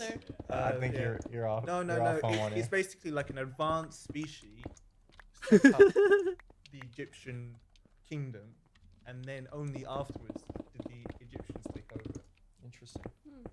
And what's your? Okay, this is a good question. What conspiracy theory do you believe in? I don't look at conspiracy theories. Just think of something. Like the Earth is flat. You think like random stuff like that. I can make one up for you that I think you believe in. No. Let's hear it then. God. Without going too controversial. That's your middle name, isn't it? Yeah. What about the moon landing? Ooh, yes. American conspiracy. What Do you think it's real? Why would you believe everything? He's a firm believer in the American. I ain't gonna go against Team USA. Okay. What's your conspiracy? I just go so deep Really? on TikTok about that stuff. Yeah. Interesting. See, I don't use TikTok. You gotta get on. I put you. You're on, not American. I've put you on my TikTok a few times. Yeah, but it might be pushing false info because it's not a US platform. So there you go. You know, that's the conspiracy. Have you seen? Okay, this is a real thing. All right, Alex, off onto the next thing. Okay, Leah, sorry. what's your favorite race that you've ever taken part in, or what's the favorite track? What's like, or whatever you've done in the past? What was your favorite thing? Ooh, that's a good question. Honestly, I think probably either the Baja 1000 or the Pikes Peak. Yeah. Yeah. That's Both very of those true. they're very like unique and Yes. like big things. So. We should get Williams to. I agree. Design a car that you could race, like one of them massive aero. Up Pikes Peak. Yes, that would be very. And give me and Alex one try. I want. I think we'd crash it before we You hand think it back over to Leah. Well, we can go after. We can go after. Once it gets to the top. Like once it's run out of battery. I guess it has to be battery. Oh, yeah. powered. I feel like they're all Battery powered. They're all Electric? electric. Well, I mean, like all the they're- latest. it's reports, yeah all because electric. like that's like the best acceleration. Yeah. So. And And it you works don't- at high altitude. There you A lot go. of the cars. don't Learn work. something new. Would you want to race it? Well, it's not a race, is it? It's more like a time. It's a time trial, yeah. I wouldn't mind to, but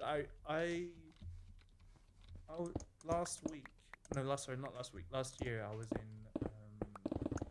Monaco, and they have very similar-ish roads. You know, this kind of hairpin going up to the mountains, and I crashed. You nearly crashed with me on that road. Yeah, what happened there? In the Merc, and the bus came around the corner, and that was nearly us. So I think That was sketchy.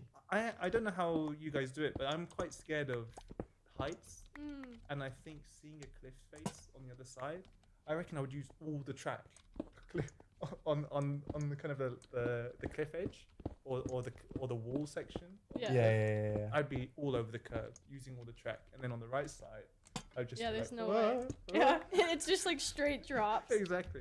And have you ever fallen off one? No. Alex, have you done Macau? I have, yeah. Macau is one of the coolest tracks in the world, but over the wall, it drops a lot of times. Does it You know really? that? I didn't know that. So if you do the track walk, Yeah. on the other side of the guardrail, Yeah. it just there's some straight drops, and free falling. it's game over. Good. I do have a question from a fan. It's an American tradition that you guys can introduce me to. Introduce you to? Yeah. You've got me into beer pong. What did I do? Beer pong. Oh, beer pong. Wasn't very good at it. I mean, especially from Miami, I would expect more from you. Doesn't Logan just remind you of like a frat boy? Just everything about him, apart from being a frat boy, is a frat boy. I mean, I don't understand where that comes from. You're just that guy. Like you got like the aviators. No, I do not. You do. You wear I don't know. aviators. sunglasses. Aviators. You look like Not you a chance. You walk into the paddock like you're from Top Gun, and then True. off the vibe. I know you're not a party guy. I'll tell the camera that, but doesn't mean you're not a fat boy. I can kind of see it. You just like Yeah, right. the yeah. character. Damn. Like you would definitely be in a frat house in Miami. Is it a male frat house? What's it called? It is a. I mean, like if a I frat didn't house. race growing up, yeah, probably I would have been there. I know you would. Yeah, I mean, I would have been there. So what's a tradition?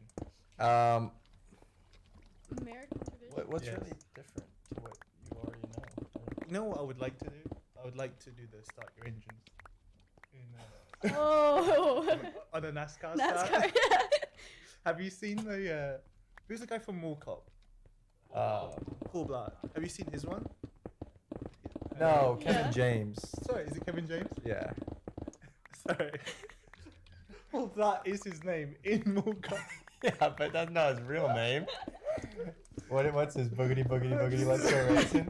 Yeah, that's good, huh? I would love to do that. But yes. Other I than feel like that, they should have that for the start of and they should get Logan. What's your Logan has a go-to catchphrase when he speaks to the American audience. No, it's not boom. It's let's bring that energy. You always say, let's bring that energy. It's good stuff, man. I feel like, to be honest though, when you speak about atmospheres, yeah, America, Silverstone, yes, it's different. It's hard to top. It's different. I feel like when we go to race in America, there's Austin in particular.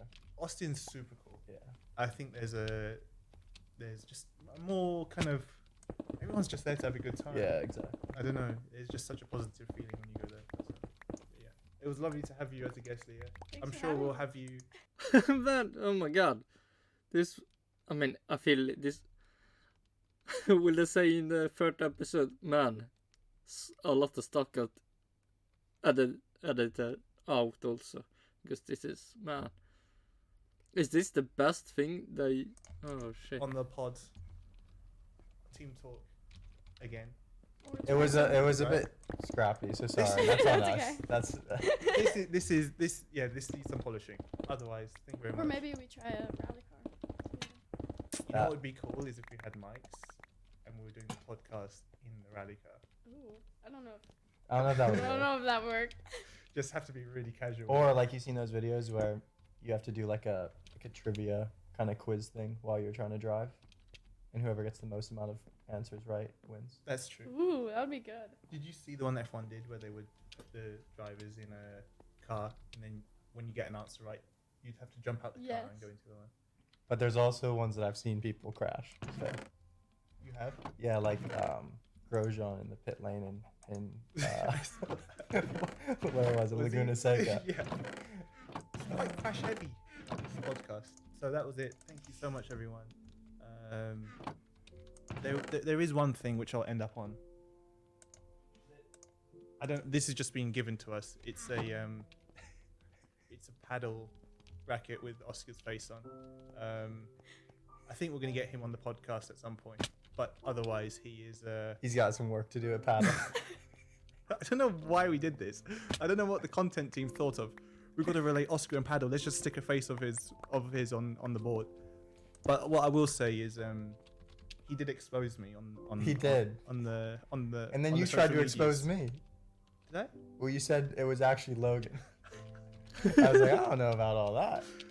Basically, Oscar had to go through his whole phone camera roll to find that one video of me playing badly. I think there must have only been one. Must have been one or two shots, but that was it.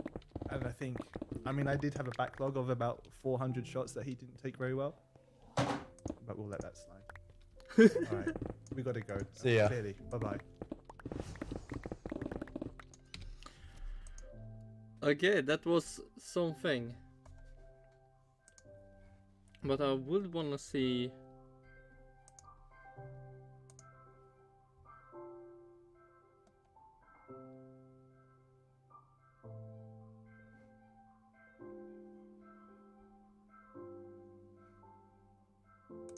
We walk away from This I wanna see. James Walsh. We walk away from Saudi Arabia disappointed. I know we had a car that could score a point there, and yet we walk away without anything to our name. Now, in part, that was because Alex's car was damaged by Magnussen pushing him into Yeah, fuck you, Magnussen. the wall, receiving a penalty as a result of it, but then using tactics to back up the remainder of the field. Tactics cheating, And create in a other gap words. so that Hulkenberg could score that additional point. Now, those questions on whether or not those tactics are viable or not, or unsportsmanlike, let's review that as an organisation and a sport going forward. My opinion from it is that's not how I want to go racing. In terms of the last two races, we've learned a tremendous amount about this package. The positives are that there's a corner in Saudi Arabia, turn 27, that last corner, where last year we just simply couldn't get the car rotated through there, and yet now the package we have is balanced and we're able to work with it. And the same applies to when the car really got going in FP1. The balance was there straight away and the drivers felt comfortable with it. And these are important points of what we need to do to make sure that we are moving forward in this championship and we have a car that can work at 24 races, not just at a handful.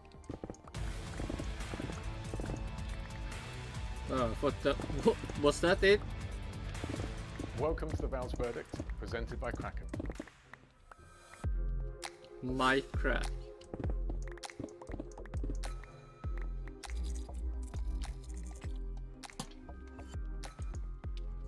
The original strategy was to start on that medium tyre, fit the hard tyre somewhere around about lap 15 or so. It's a sensible region to go to the end of the race, and then to the end of the race, just wait to see if there's a VSC or safety car to then take another opportunity to fit either a medium or soft, just depends on what lap it was. When the safety car came out, that's in a good region where you can take that hard tyre to the end of the race, and because the pit stop is so long, it's around about 20 seconds or so, it just makes sense to capitalise on that. Under normal conditions, that medium tyre would just degrade more and more. The hard tyre didn't really have any degradation at all, and what it meant is the cars that stayed out would have just compromised themselves. That was near enough the result you can see up and down the field. In the case of Hulkenberg, it was only that Magnussen was able to do such a good job blocking and holding us all back. He was driving about a second off the pace in Sector 1 that Hulkenberg and Haas even had a chance of scoring points. Otherwise, it really wasn't the right strategy to be doing, and near enough up and down the field, those that did stay out lost out as the result. In terms of the safety car itself, before that happens, so laps before, even before the race, we start considering what lap are we interested in taking a safety car and what's the circumstances involved in it. And some laps are very difficult to adjudicate that. It depends on the circumstance, the conditions, probability of red flags. So lap 3, for example, is difficult to know. But where the incident happened with Stroll, it was pretty much very clear on the mathematics of the model that going to the end of the race at that point is the right thing to do.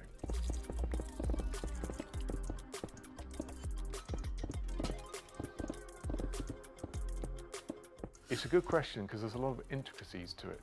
So first and foremost, it depends on the gap between your cars on track. You need a good period of time between the two cars coming to the pit lane to make sure you don't hinder the second car. So something ballpark to 8 seconds will allow you to very cleanly get the first car in, complete the stop, reset the jack positions and get the second car back through again. So that's one reason why you might send one past and do a second lap, or why you might do a double stack. The second element of things is how high you're running up the field.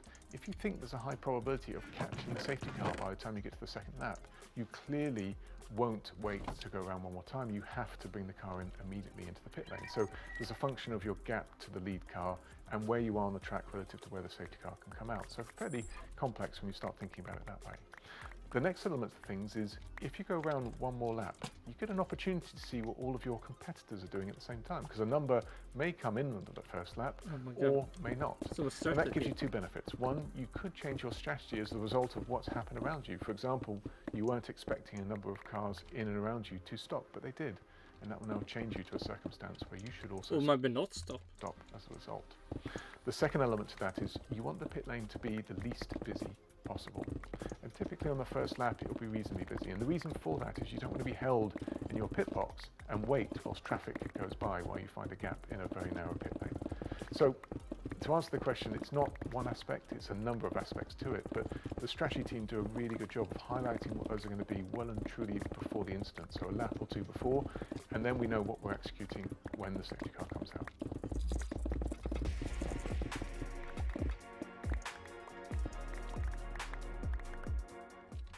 In terms of aerodynamic loss, we lost around about a tenth worth of performance, but that doesn't really fully describe everything.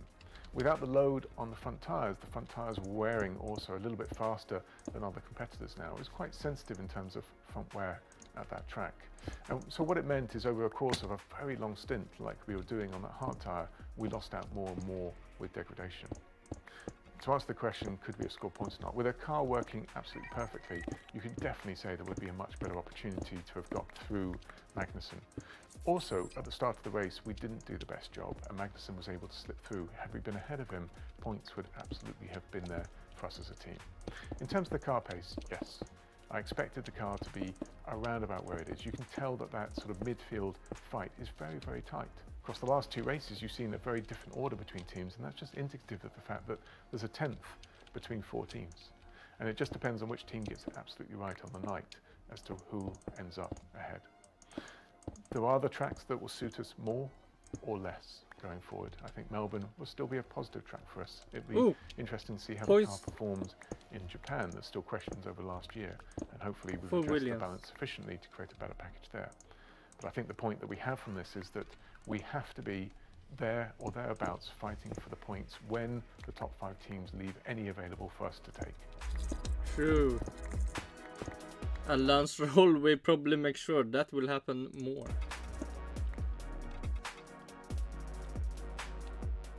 In this circumstance where you very clearly have a Haas driving nearly a second off the pace in Sector 1, what you don't want to be doing is interacting with your 2 cars and fighting between you 2 cars. Whether you're chopping and changing places every lap or it's a 1 position change, irrespective of that, you want to take every opportunity to get through that Haas that you can, because there's a point on the table available to you. So the clear definition for the team is we need to do what is right for the team at this point. There's a point on the table. In terms of Logan's car, it wasn't damaged as a result of things, but equally his pace difference to Alex would have been about the same, near enough.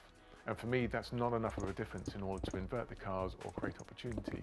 Our focus was on scoring that point.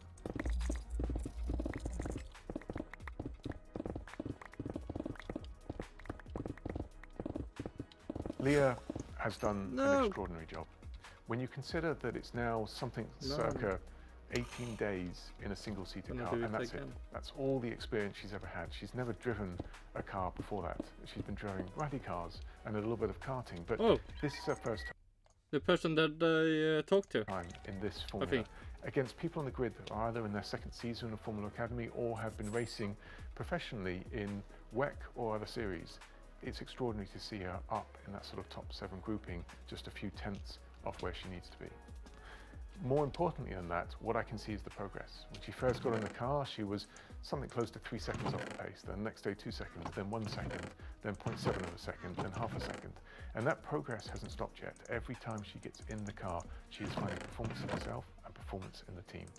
And that's what we're looking for out of things. I think she has huge potential, and you haven't seen everything she can deliver yet. Nice.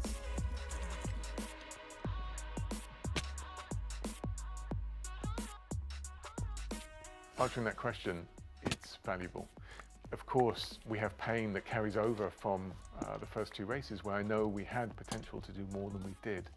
But that's positive pain. It really pushes us on to want to do much better as we go forward towards Melbourne. More importantly than that, it's an opportunity to step back and learn from everything we've done across the last 3 weeks, because it has been 3 weeks. It's been testing, followed by Bahrain, followed by Saudi, all bolted together really, and that doesn't provide much opportunity for growth or learning. It provides us opportunity to make sure we understand what package we have, what can we develop that package to be across Melbourne, Suzuka and beyond. What updates are we going to bring? What are they going to look like as a result of things? And you need time to be able to digest fully where you are and where you want to be. So for us, that time is incredibly valuable. And I think from it, you'll see us moving forward as a result. I hope so. I want to see if Williams better than Alpine.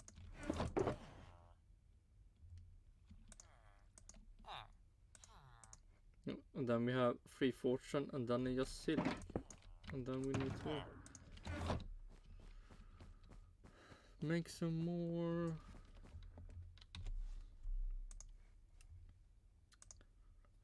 I mean, that was for Saudi Arabia. We could just for fun do that for Bahrain also.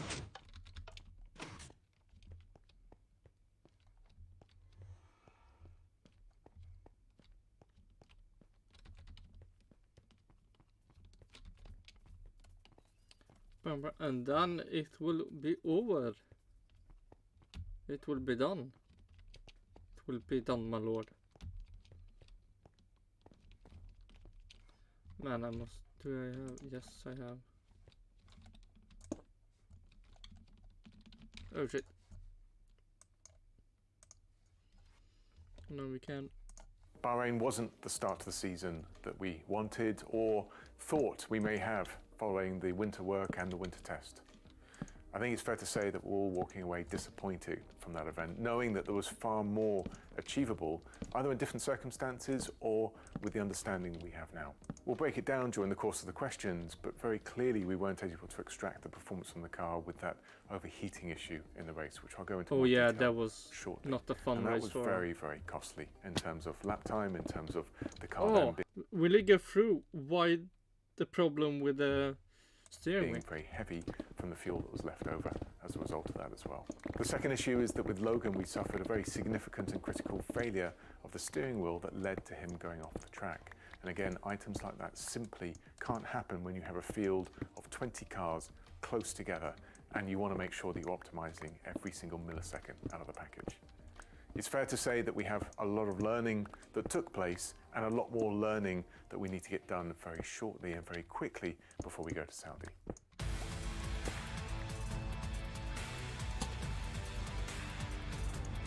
Why is this? Welcome to the Valve's Verdict, presented by Kraken. My crap.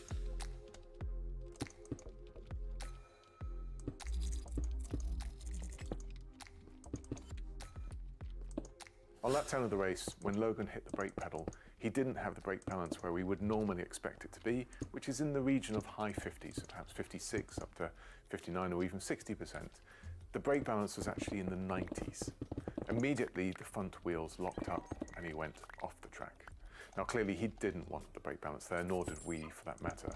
And we suffered an issue in the steering wheel that meant there's a joggle that effectively allows us to set where that brake balance should be, and that wound itself all the way to the wrong region. It's an electronic joggle, so it was an incorrect response from it. It could have been very dangerous. I'm happy and glad that we didn't injure Logan as a result of it or cause an accident as a result of it. We simply can't accept that that happens. It's a critical failure and something that we will rectify for Saudi. In terms of why that sort of happens, the brake balance in the old days used to be a rotary item. It's now migrated to being a digital system. So you can fundamentally play around with the recovery on the rear axle with the MGUK and then play around with the hydraulic circuits in terms of the brake discs front and rear. And you can do lots of clever things like migrate which forces are going to the brake discs on the front and then to the rear as you go into the corner. So perhaps either to rotate the car more or less. So that's why it's a digital system. As for where it went there, we want the ability for the driver to very quickly go up on brake bias, perhaps forward 1% or backwards 2%, because they adjust it multiple times a lap, depending on what the corners are, depending on where the wind is even, perhaps whether it's behind them or in front of them. But clearly, we've designed something poorly to the extent where it didn't give him what he wanted out of the steering wheel, and that's something we will correct with immediate effect.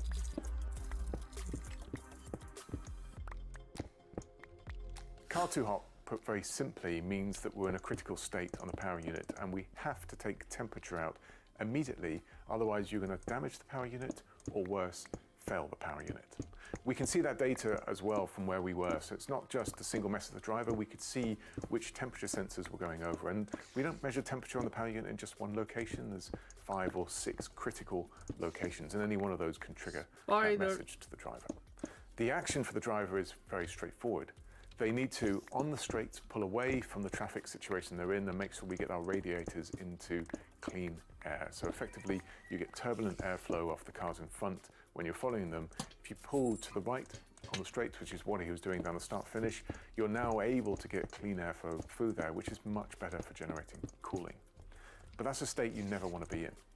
The next procedure is the driver drops back from the car in front. So instead of being 7/10 or half a second behind them in a position where they can overtake, they drop back enough that at least the airflow now is not turbulent also through the corners to the same extent.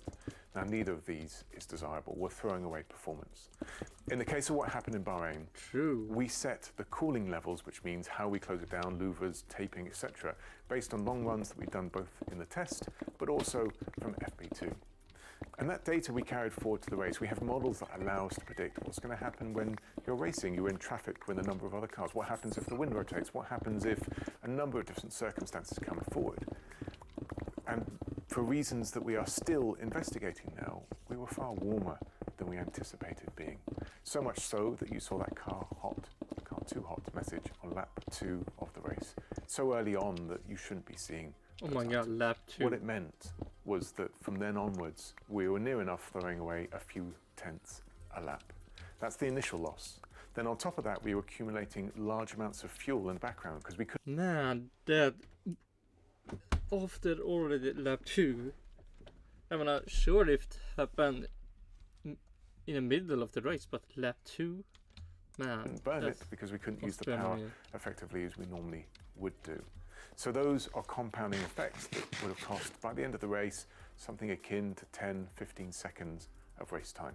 And when the midfield is as close as it is, that simply means we're on the back foot. We ended up not racing cars we should have been racing, but rather surviving. And as a result of it, not able to compete either for points or for that P11 position where we were. What we need to do now is, as we go to Saudi, make sure that we have a containment in place. The problem has caught us out once, but won't catch us out a second time. Hopefully, and it looked like it didn't. Or at least it didn't have the problem. With the car now far too hot in the power unit, it's critical we get the temperatures under control. And as mentioned, you can either drop back to field. You need effectively clean air, or at least at the bare minimum on the straights, make sure that your radiators are getting the cleanest airflow that they can. So that's why Logan's engineer was asking him to do that. In the case of Alex, we're asking more to drop back to the cars in front, stop racing them, and make sure we find clean air.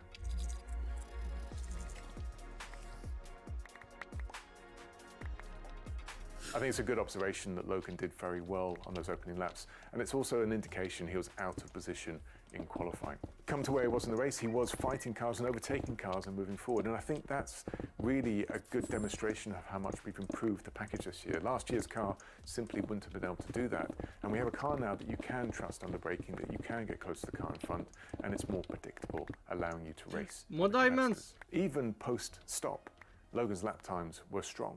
He was in many regards a better position though as a result of things, because he was able to use clean air, fresh air to get the power unit temperatures under control. But irrespective, he did strong stints. It was just by himself, and without a safety car and without any reliability failures, there was nowhere for him to go.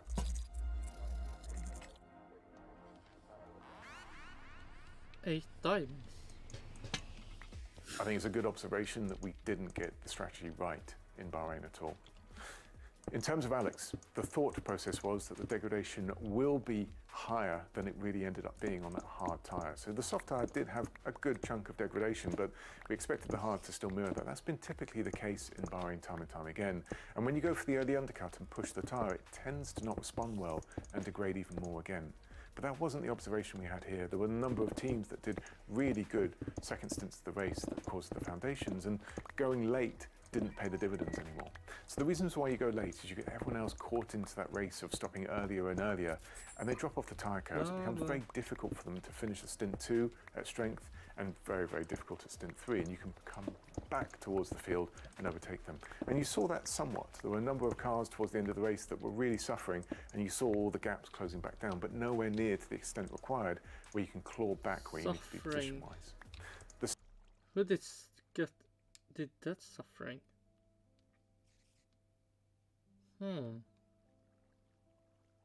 Nothing I've Second seen. issue is that we had a car that could have been quick enough, but with the PU cooling not where we need it to be and the systems turned off, the car actually got slower and slower throughout the race as it built up these fuel stocks, and we didn't have the power required to be able to overtake cars on track, so we were caught in a train. So the going long strategy can work if the degradation's at the right level. We didn't predict that correctly, and furthermore, if you have a car that can get close to cars in front and overtake, and as you can see, we didn't have the package that could do that either.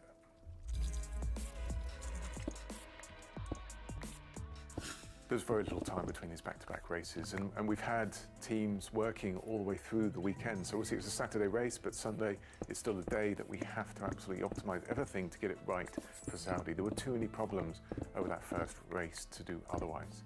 The motivation comes from this. It's not the same situation as we've been in previously. We have a foundation and a package that is able to do very well in the right circumstances, and we didn't get everything out of it at all in Bahrain. Between the PU issue, we didn't get everything right strategically either, even with the PU issue in place, and other elements of the setup that I'm still convinced were not in the right window on. Those all add up. And what it means is the motivation we take out of it is get these items right, and points are possible on merit with all cars finished. And that's where we have to be going into every weekend, believing, thinking, and executing perfectly in order to get a point out of it. And that's how a championship will be. It's a very, very close midfield with many teams within the same millisecond. As the team that gets it all right, perfectly executed, the more weekends in a row will be the one that's successful. Varför vi leda? När jag kommer hem kan vi leka krokodil på golvet. Vi leder turbosmart spinmål, snurrar och vrider ut. Varje tryck på pedalen gör moppen torrare. För enklare rengöring. Veleda. It feels great to feel at home. At Care of Car, we help men discover their personal style while making smart investments in quality. Step into our personalized online... No.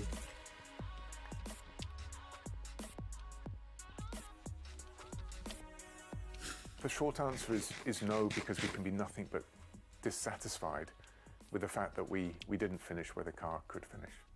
So is the package a strength over last year? Yes, undoubtedly. There are foundations that are now correct within the car that we have. We have a car that we can balance, we have a car that we can work with, a car that even was so good it caught Alex and Logan by surprise on lap 1 of the race, how late we could brake and how much we could fight with our competitors. These are all positive signs.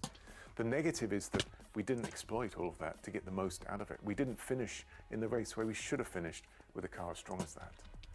And these are all positives, because I don't take them as blame or otherwise. They're failures to get everything perfect that we use to become stronger in the future.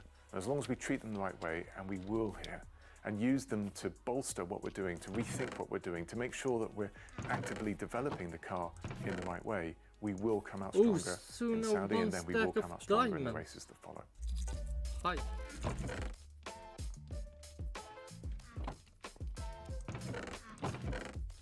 I think really building on the last question, disappointed, but disappointed because I know we can achieve so much more together. I'm happy that we've done quite a large change with what we're doing technology-wise in the car, but now that you're milliseconds away from really being within points, it's even closer than it was before. It's about getting everything right, and the disappointment, as I say, is we definitely didn't. Go back and race in Bahrain again tomorrow. I know we can do a better job than that, and we need to make sure that we're not walking away with weekends where we know how to get more out of it, but rather weekends where we know we have extracted the full potential of the package. Hopefully you will.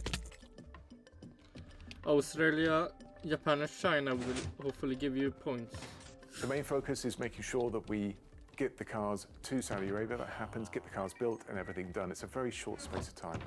There's also thousands and thousands of channels of data from the previous event, and we need to go through all the key items of performance on the car, from balance, setup, how the drivers performed, starts, pit stops, tyre exploitation. Did we get everything right? What we didn't get right? How do we rectify and fix for Saudi, given it's a completely different track and different conditions?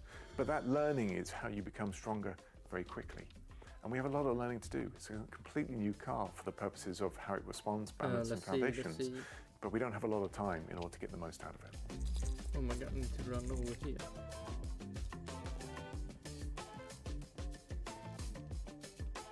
I think the important part of that question for me is, do I see ones that are going to be very difficult? Very clearly last year's car suffered at quite a few tracks.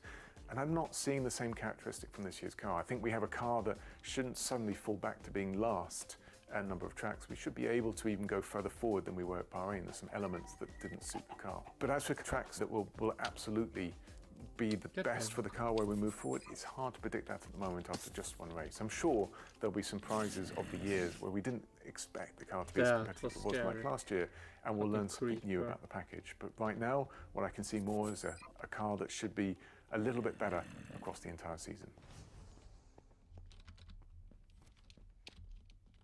Oh, that was everything from Williams I wanted to see. Oh my god. Lava just under you.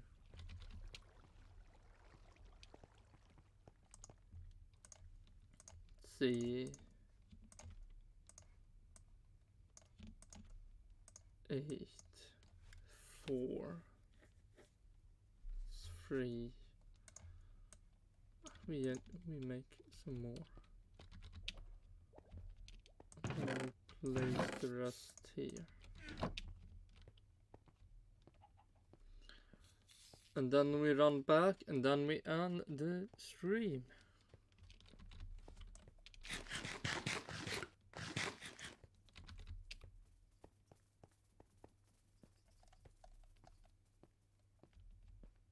Or we place down some.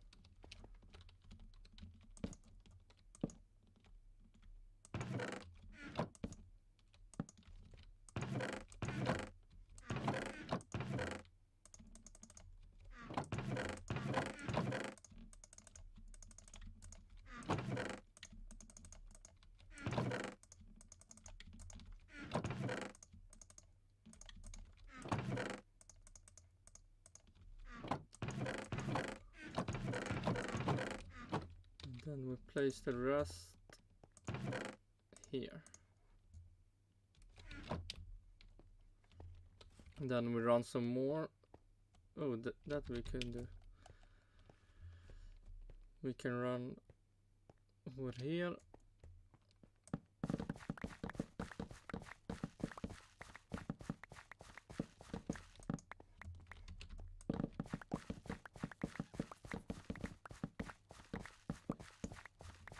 Get some more pumpkins and melons.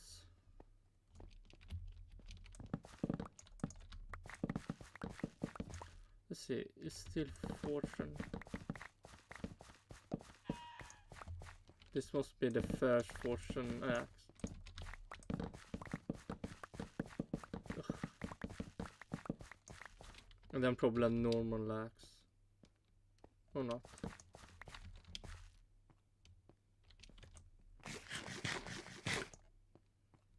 Then it will maybe be silk again. Hi.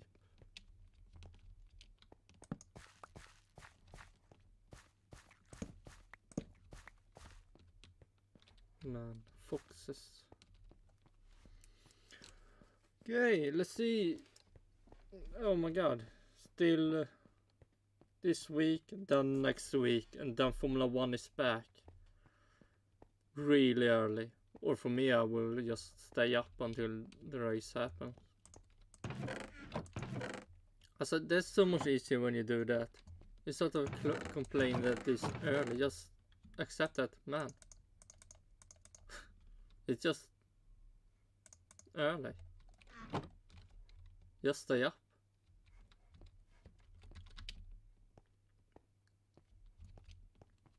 Let's see, we are... How far off are we? That's where I will end. So it's all this left that are 4 blocks deep. And then 5 blocks deep.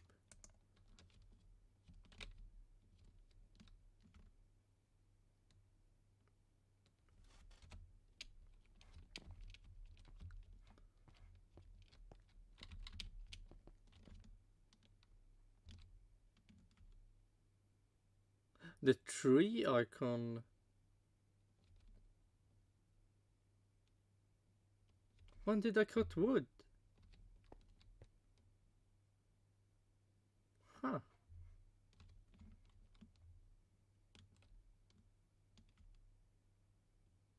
That's interesting. So that's removed now.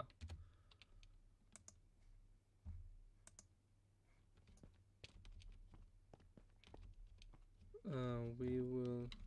Didn't I have a... Or did I remove that? No, here it is. Here we can stop.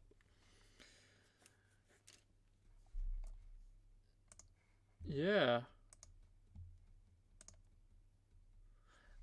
And that's something I will also add.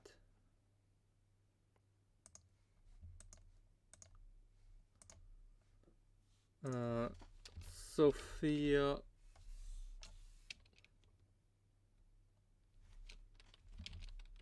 Fleur.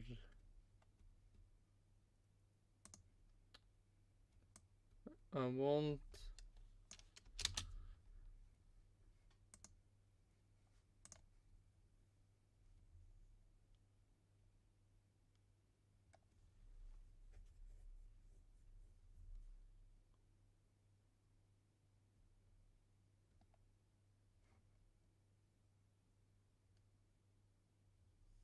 didn't see the final from let's see. Oh, nothing new.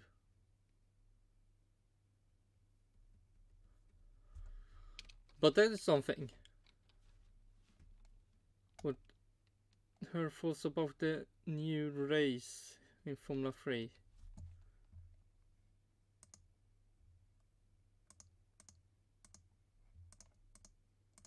Let's see, how far off are we?